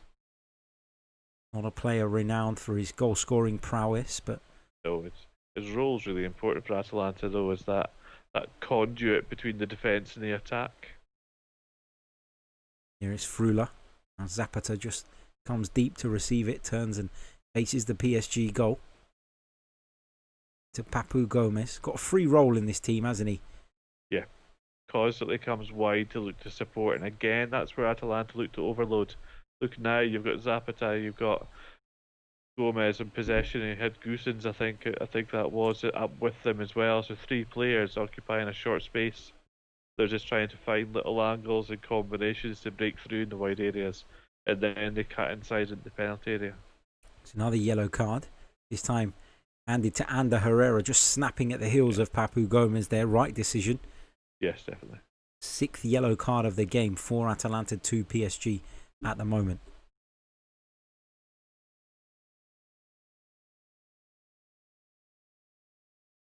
Atalanta are preparing a substitution, but I think they're going to wait till after this set piece to make it happen. Lovely work there. To just lose the attentions of Herrera. It's back in the penalty area, and a real opportunity at the far post there. Real chance for Atalanta to perhaps double their lead. We see ball just fell down to the centre-back, Berat Jimsiti. Not the man you'd want on the end of that, but no. Good opportunity nonetheless. Well worked as well. It's a clever free kick. They were expecting Papu Gomez to put the ball in the penalty area again, but a nice little combination. And then when the ball does come in, they show how good they are in the air. They're capable of winning those flicks, those knock-ons from different angles in the penalty area, and in the end, it should have been better, I think, at the back post. Even for a defender, you'd like to think they could hit the target there. Here's Neymar again, causing havoc in the Atalanta penalty area. Forced back in the end. Here's Marquinhos. Left-footed, drives towards goal. It's blocked. It comes back to him. Quickly gives it back to Neymar, who delivers into the penalty area towards Icardi's direction. Sarabia lays it off. Bernat stands it up. Icardi's header is directed towards goal, but it's up and over. And it's not threatening Sportiello in the goal. Kylian Mbappe is stripped and ready for PSG, but Atalanta going to make some changes of their own. Malinowski and Palomino. Palomino's a centre-half. Malinowski's a midfielder, I think. But the two midfielders being booked. Papu Gomez is making way. Not sure what his condition is like physically, but he's certainly been a real key player for them. I think it must be a case of condition in there. There's no way otherwise we'd be taking him off at this point. Ruslan Malinovsky replaces him. Palomino. Who's he replacing? Still waiting to find out. Going to replace Berat Jim City by the looks of it. On a yellow card, makes sense. Yeah. And of course for PSG, it is the substitution that we called. Yeah. Pablo Sarabia makes way, and on comes Mbappe. Almost said Neymar there. Too many superstars. Palomino's going to have his work cut out now if Mbappe's going to be running at him. The last thing you want when you've just come on in a game warmed like this. Up properly. Zapata just dispossessed there, but the ball falls to another Atlanta man.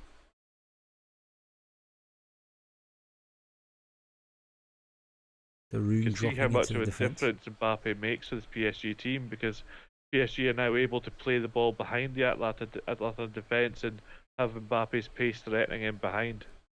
Because it was always the case, wasn't it? If Neymar drops deep to get on the ball, but then doesn't have a great deal in terms of sort of progressive runners in Icardi or Sarabia. Neither are sort of wanting to play on the shoulder. Here is Mbappe accelerating early on, stands one up towards the far post, but we'll put that down to rustiness on the French international. Here's Goossens forward towards Zapata. He'll chase. He's been chasing all night. Thiago Silva, ball in field to Idrissa Gueye. Normally around the 65th to 70th minute mark for Atalanta, we see Zapata come off. Luis Muriel on the bench is a very quick striker, a very direct runner. He tends to come on to take his place once Zapata's run himself into the ground. Remember him well from his Sevilla days. Luis Muriel, good player. Good work there from Pasalic to win his team a throw-in. Run down a few more seconds on the clock. We've hit the 61-minute mark. Atalanta 1, Paris Saint-Germain 0. Big hello to everybody joining us across all the various platforms. Hot Mic, YouTube.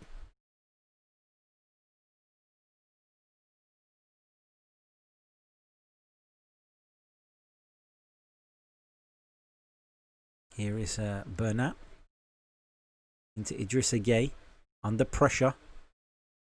Wins a free kick though, fortunately for him, because PSG could have been in trouble there had Atalanta won the ball that high up the field. Here's Neymar looking for Mbappe, looking for Icardi, doesn't find either in the end. Wants a foul, he's not going to get it. Zapata again holding the ball up. Flag's gone up for offside though. That was great defending there, just to stick with Neymar and then be solid enough and strong enough to make the challenge on the ball. Always risky challenging Neymar in those areas outside the penalty area though. Bernat goes down there on that left-hand side for PSG.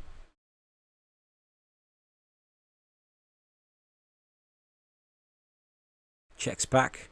Brilliantly, Hateboer just has a little kick at him. He knew exactly what he was doing there. Yeah, it's a tired one.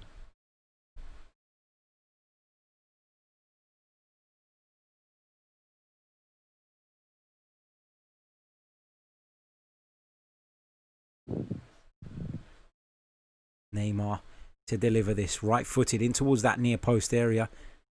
Met by the head of Rafael Toloi, who's taken the captain's armband from Papu Gomez. Yep. PSG come again. Danny Delgado says, love the commentary, lads. Love from Miami, Florida. Love to you too, my friend. Thank you for tuning in. It is much appreciated. Here's Mbappe in towards the penalty spot. Headed clear. Perhaps an opportunity for Atalanta to break, but just get the feeling that Zapata, when he does get the chance to carry the ball forward, just out of fuel at the moment. Yeah, he seems to be missing that explosiveness that he normally has. He normally has a better turn of pace than we're seeing tonight, but you've got to remember how many games these players have played in a short period of time, and even now as Serie A season is over, they're still trying to play games and play at a high level. I think it's difficult for the legs of these players. Atalanta lead this one by 1-0 at the moment, for those of you just joining us. Atabor Darun.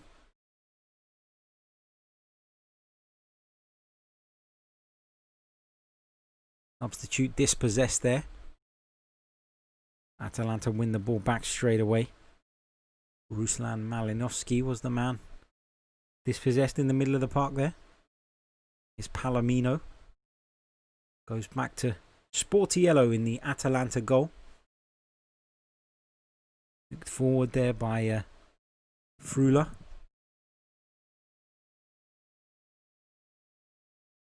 What's your thoughts, Lee? PSG going to get back in this one as Mbappe drives forward. Infield to Neymar. Takes a touch immediately. He's got 3-4 Atalanta shirts around him. Can he fashion the space to create something? He's tried to chip it into the box. He wants a handball, but he's not going to get it.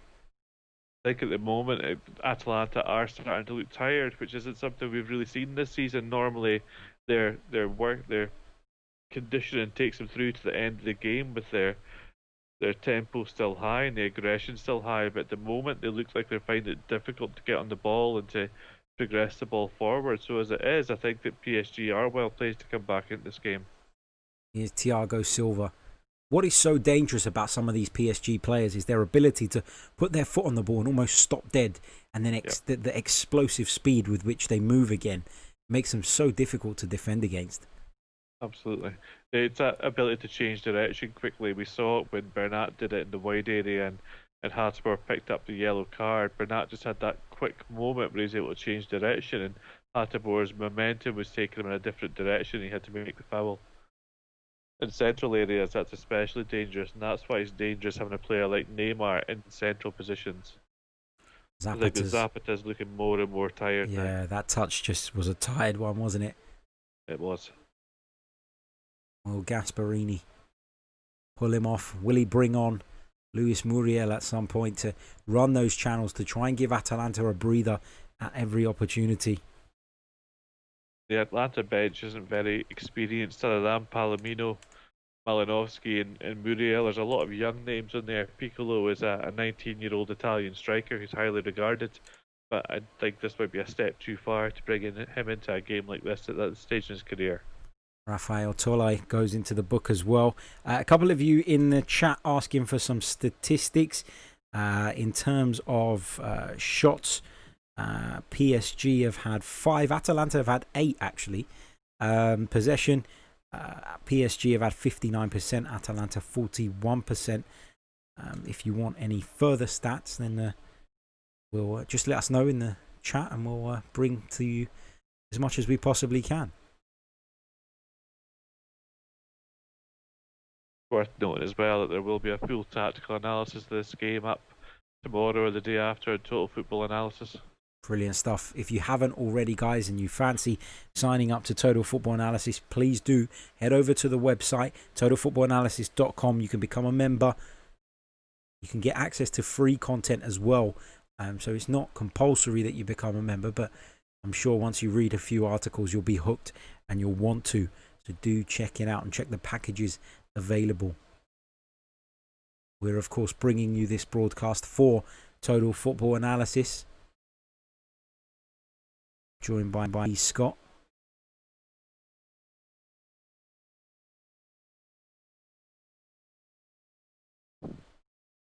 The main man is Lee. The ant to my deck. I'm not sure how I feel about Yeah, that, when I said it, I thought, what have I done? that. Here's Keylor Navas. We'll have to think of another duo we could be instead.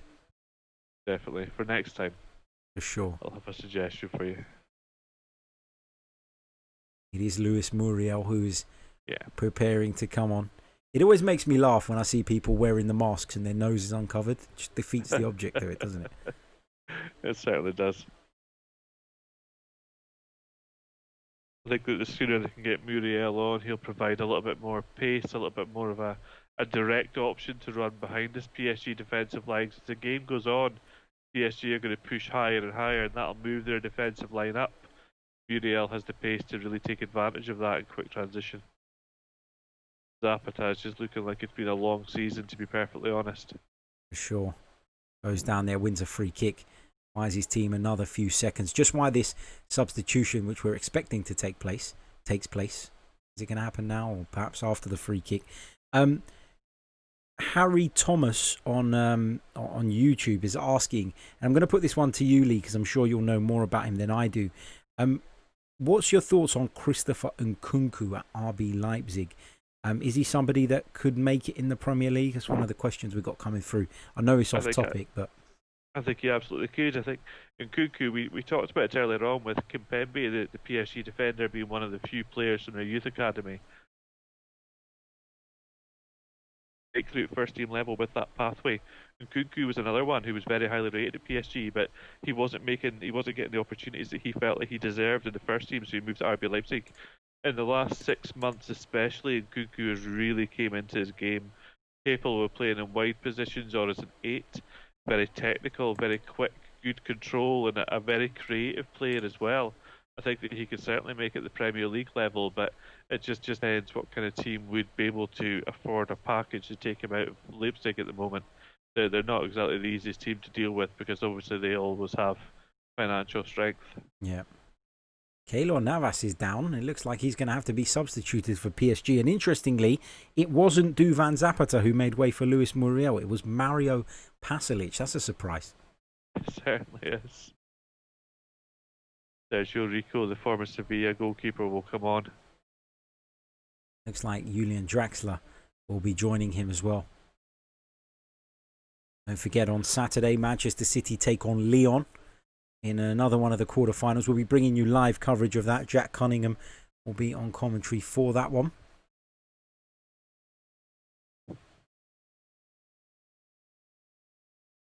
It's very strange that they left Zapata on there. I think that his legs look to have gone. He does give a presence in terms of his ability to hold the ball up and press, but on the ball he's just looking a little bit off the pace at the moment.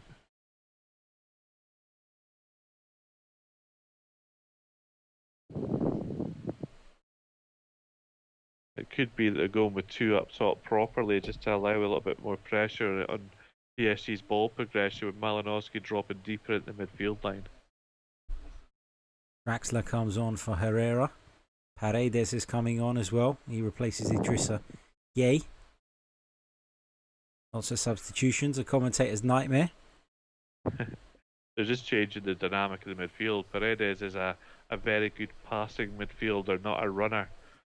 Draxler could play from the central areas, and he will look to get forward and to occupy forward spaces more than the PSG midfielders have been doing so far. Have they made a mistake with this substitution here? What on earth's going on? I'm not sure. They're all looking around, mystified. I think Draxler's supposed to go in goal.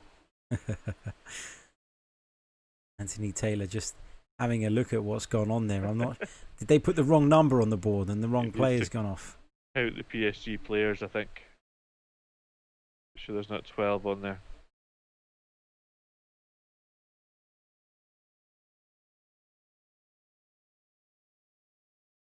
What on earth is going on here? This is an absolute mess. But, going to stay as it is. is Keylor Navas still on? Yeah, I think he is. Is he?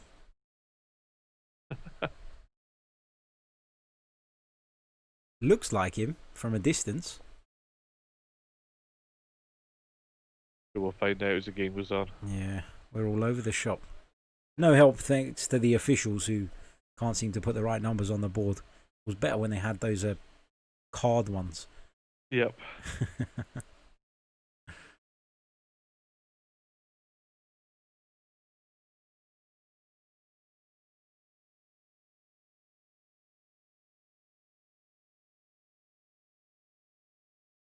Neymar again dropping deep, finding Bernat.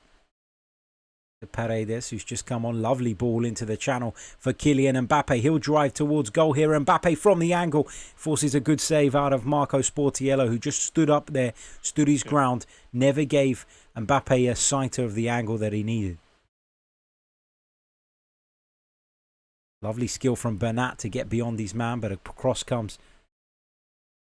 The Atalanta man to clear it. Malinovsky it was, as Muriel knocks it past a PSG defender and gets on his bike, but he's conceded a free kick. He's fouled Marquinhos, according to the linesman, on that far side. That's the danger of Mbappe. We know all about his pace, and just a simple ball behind the defender and he's away. I think from that angle it's almost going to be difficult to beat the goalkeeper, and Sportiello does well to stand up and make himself big and not give Mbappe an easy angle to aim for. Malinovsky in towards Zapata. And Mbappe's so direct, isn't he, Lee? When he receives the ball in that sort of position, it's always a diagonal run, isn't it? Directly towards the goal. There's no missing around. As soon as I still think that he will transition into more of a central striker as his career goes on. But at the moment, his ability to pick up the ball in those areas, and he just heads straight at goal. He's normally a very good finisher. I think maybe a little bit of rustiness came in there. It is looking like Muriel is playing up front alongside Zapata now. He will pull into wide areas and transition, try to use his pace, but just giving a little bit more of a central presence for Atalanta in the forward line.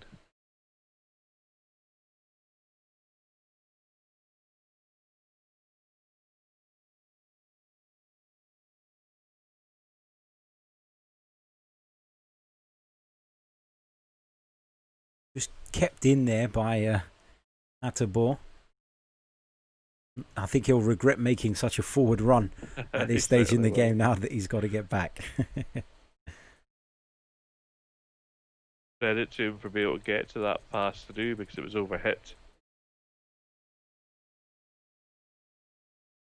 Here is Draxler. He's almost playing like a right wing back at the moment. I'm not sure what he's doing.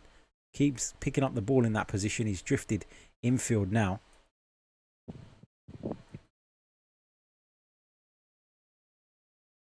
Here's Mbappe. Lovely skill. Cuts it back. Dealt with by Rafael Toloi.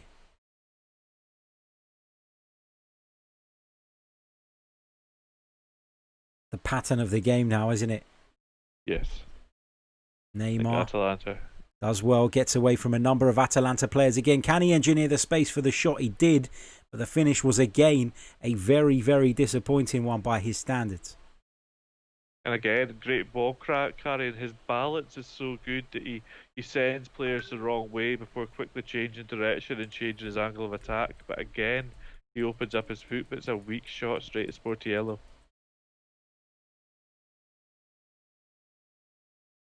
Here is Kimpembe. Into Bernat. Mbappe.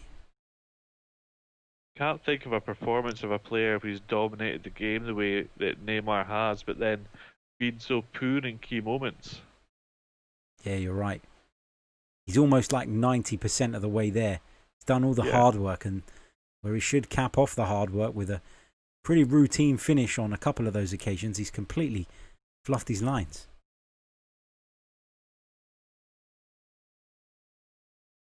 Good work from Darun there. Had to get it right on a yellow card. Zapata looks infield to Malinovsky. Zapata needs to be much better in possession. A few times now he's slowed the game down a little too much, and then his touch and his pass has just been off. He needs to be more sure with his passing, able to help Atalanta progress the ball forward. But again, I recognise just how many games these players have played over the last few months. I think it must be tough on the legs. Absolutely. Sports scientists must be having an absolute nightmare at these top clubs at the moment. For sure. Really challenging period for them. No doubt about that. Lovely ball for Malinovsky. And he engineered the space for a shot. Stands it up towards the far post. There's Muriel. Just struggled to keep it in, Muriel. It looked as though he was going to at one stage. Just tried to take one touch too many, I think, rather than just diverting it back in field. The same with Malinovsky. You'd like him to get the ball out his feet and maybe whip the ball towards goal when he had the ball in space, but he delayed a little bit too long and had to look for the pass.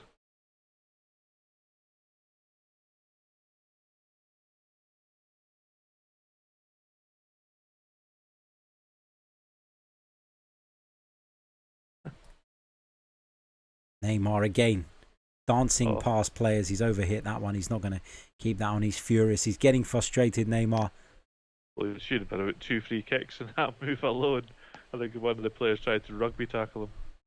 And now they're switching the goalkeepers, I think.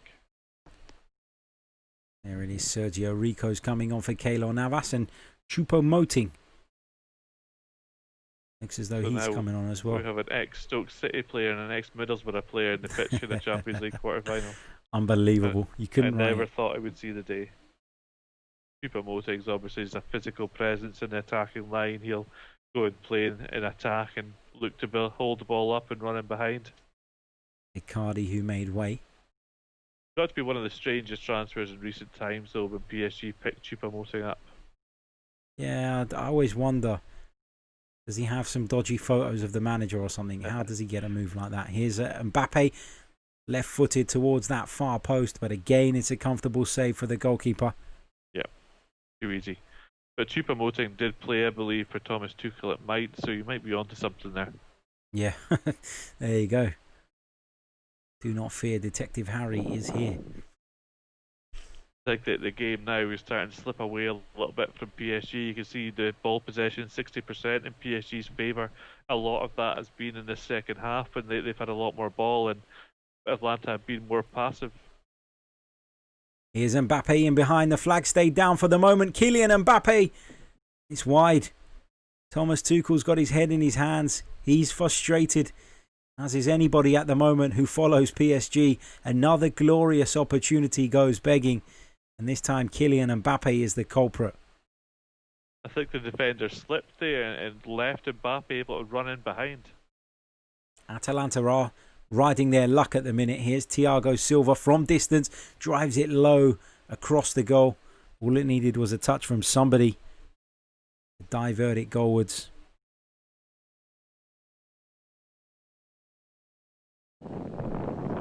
Just seeing the chance again. That's a great challenge.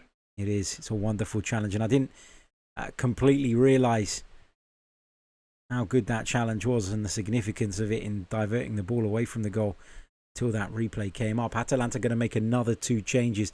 Castagna and Deriva. Castagna is a wing back. That'll be for, I would believe, it would be Hateboer, who's also on a booking. Deriva, I have absolutely no idea. To be perfectly honest, that doesn't happen to me very often. It doesn't, Lee. What's going on? I don't know. I'm not any better, I've so got up my I'm not gonna say 5-man substitutions. It's a commentator's nightmare. You have your team sheet drawn out. You have everybody on the page where they're playing, and particularly when it's players you don't know so well, you find that very useful. Yeah. And then the second half comes along, and it's become a mix and match. So that was Castagna for Guzans, who's come off. So Castagna onto the left-hand side. Hateboer still played on the right, and Jacopo Di Riva for Zapata. Remains to be seen exactly where he'll play, though. We shall see. Around about 8 minutes plus stoppage time for Atalanta to hold on here. Can they make history by qualifying for the UEFA Champions League semi-final? I believe it will be the first time, particularly definitely in the tournament's current format. It certainly will be. They're not a club with a great European pedigree at all.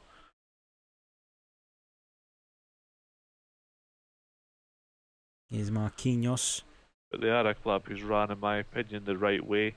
Big focus on youth development, intelligent recruitment, and giving players first-team minutes and giving players chances to show what they can do on the pitch in a creative way. Gianpiero Gasperini at the helm. They've had a fantastic season. Whatever happens here tonight. Absolutely. I think I read somewhere that the Atalanta wage bill was fully paid off when they got through the group stage with the prize money. So anything on top of that's just been a bonus for the club this season. Perhaps they'll get a new watch. Here's Thiago Silva. Wins a throw-in for his team. But at the moment, Atalanta are keeping the ball in PSG's third, and that's where they'll want it. They certainly do. At this point now, PSG will start to become more frenetic as they look for the breakthrough. They'll look for more transition moments, but if they can't get the ball progressed properly up to the thirds, and there'll always be an option in counter-attack for Atalanta. PSG just need to be calm, need to keep playing the ball and look for the openings. It can be difficult though to keep the head at these stages of matches, especially in one-off cup ties like this. Here is Neymar. I've got to say I'm a fan of the one-off tie format as opposed to over two legs. It seems like the way forward for me. Yeah, it is a lot more entertaining, isn't it? Absolutely. And often you get sort of ties that are decided in the first leg, which... Yeah. Or that are really cagey in the first leg and not a lot happens. But how does that work moving forward? Will we have to play sort of the last... Neutral venues. Neutral venues. Is it right to ask fans to travel? I don't think it will. I don't think it will go to one leg purely from a monetary standpoint because UEFA makes so much money out of the two-leg format. Yeah. But as a spectacle, I prefer it. Yeah, I agree. And just thinking from a fan's perspective, would you be willing to travel abroad for a quarter-final, for example, knowing that you may have to do it in the semi and the final as well? It's quite a lot to ask, isn't it? Absolutely. Here's Choupo-Moting. Luckily for me, I'm an Aberdeen fan, so I'll never have that problem. Well, lucky for me, I'm an Arsenal fan, and at the moment, the Champions League feels like a million miles away. Here's a Choupo-Moting's delivery low into that near post, sliced there by Mattia Caldara at the near post. Gasparini having kittens on the touchline there. Yes. That was a tired clearance from Caldara. Tuchel's lost his crutches. I mean, a minute ago, Tuchel was standing on his 2 feet, ruining a missed opportunity. Delivery comes in, met by the head of Kimpembe over the top of the bar. PSG go close again, but Thomas Tuchel a couple of minutes ago was standing on his 2 feet with his head in his hands, ruining a missed opportunity, and now he's limping. Goes to show when emotion takes over, the pain disappears.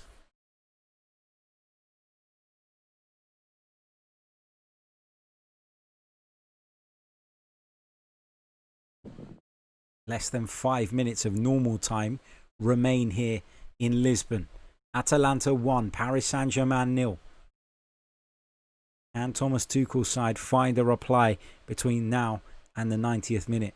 Or the end of the game, I should say, because we're likely to have a fair chunk of stoppage time, as we do in most games nowadays. Yeah. No drinks breaks in this competition, though. I noticed that. No bad thing. No, I think it's been a really good spectacle tonight. I think it's been enhanced by the fact that it's not been disturbed too often as Draxler fires high, wide. There was a notable stoppage when Keylor Navas was getting treatment though, so I'd expect at least 5 minutes to be added on. Yeah, for sure. Tuchel's very expressive on the touchline. Perhaps he knows that his time at PSG is slipping away along with their chances in the Champions League. The interesting thing is though, who could they get to replace him easily? PSG would really have to go for a super coach, if you like, and the only one that really stands out is Pochettino. There's talk of Allegri. I'm not sure whether that's on the cards. I think both would be good choices, to be perfectly honest. Both good coaches. Were you surprised to see Andrea Pirlo given the Juventus job? Hugely surprised, but it'll be interesting to see how it goes. I wasn't surprised at all to see Sarri move on. Yeah. And at the moment, the financial situation at Juventus dictates that perhaps they needed to go for a less expensive option. It'll be interesting to see if Andrea Pirlo manages to do from a tactical point of view. I think a lot of people will be interested to see. He was a fantastic footballer, and nothing to say that he can't be a top coach, but he doesn't have his coaching license yet, and he still has to study for that. And in Italy, it's a very big thing. If you don't have that license, you can't coach on the touchline. Crazy. As that Remo Frula goes down in cramp. a little bit of cramp, I think. Interesting as well, though, the PSG coaching position, if it does come up, that Pochettino is, of course, an ex-PSG player. He's Yeah, always maintained his love for the club. as indeed. That's just been brought up in the comments as well. Kirch asks, how do you rate Tuchel, Harry? Lee, I'll put this to you. Thomas Tuchel, do you class him as one of world football's elite coaches? Yes, absolutely. There's no doubt at all for me. Very forward-thinking coach. When he was at Mainz as a coach, he used the writers from Spielverlagerung as tactical analysts and opposition analysts. He saw the value in doing that, so he actually had René Maric working for him at Mainz before René Maric became a household name at Salzburg and then at Borussia Mönchengladbach. He's someone who is very astute.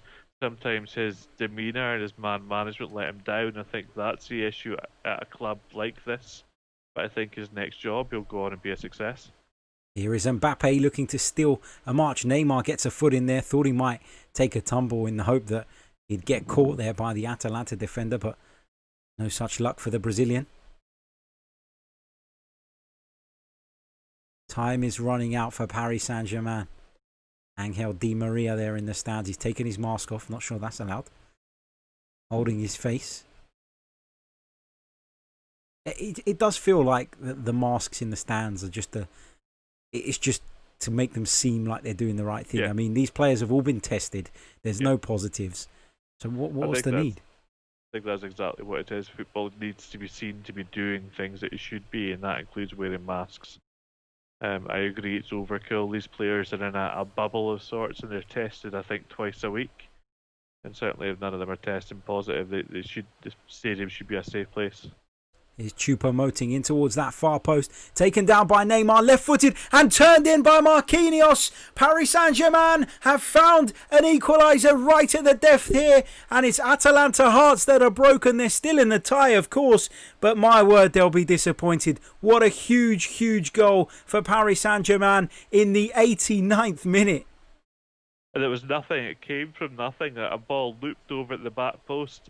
A deflection as the ball came back in the middle, and Marquinhos, of all people, a player who is normally a centre half, who's been converted to play in midfield for parts of this season, and he was just in place. He didn't even put it in himself. He hit it off the defender. I think that's a stroke of luck that PSG have perhaps been looking for, and going forward, I think it'll be very difficult now for Atalanta to switch the momentum of this match. Neymar looked to shoot.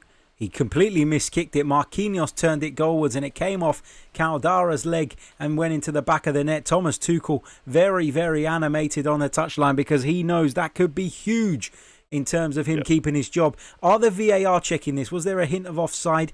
It looks as though they've the check is over. The goal stands. Just wondered if Neymar had slightly strayed offside there. But apparently he hadn't. And for our second game in a row, Lee, looks like we're destined for extra time. Well, we're waiting for a penalty shootout, Harry, so maybe this time. There you go. There you go.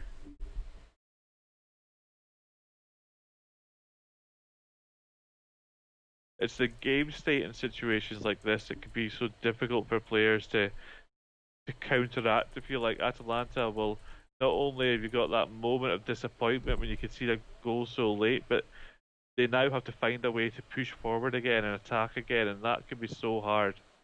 You're right. When you've put so much energy and completely shifted your mentality, it's not easy, is it, to then change your approach again?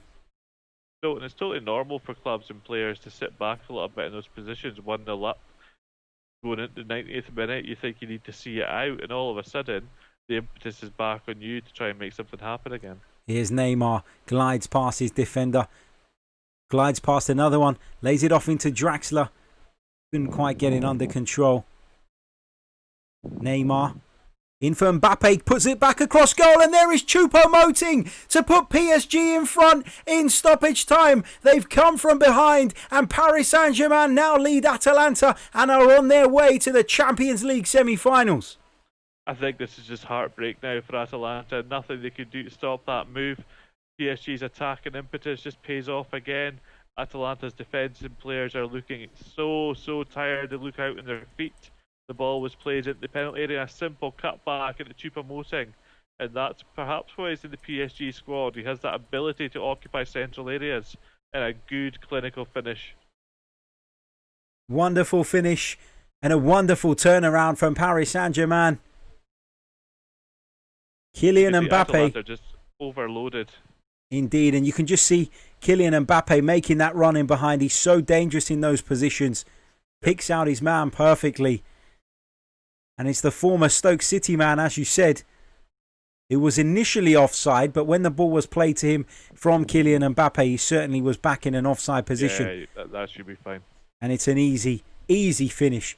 And you can see heartbreak for Atalanta. Thomas Tuchel showing us all of his feelings there as well as he celebrates.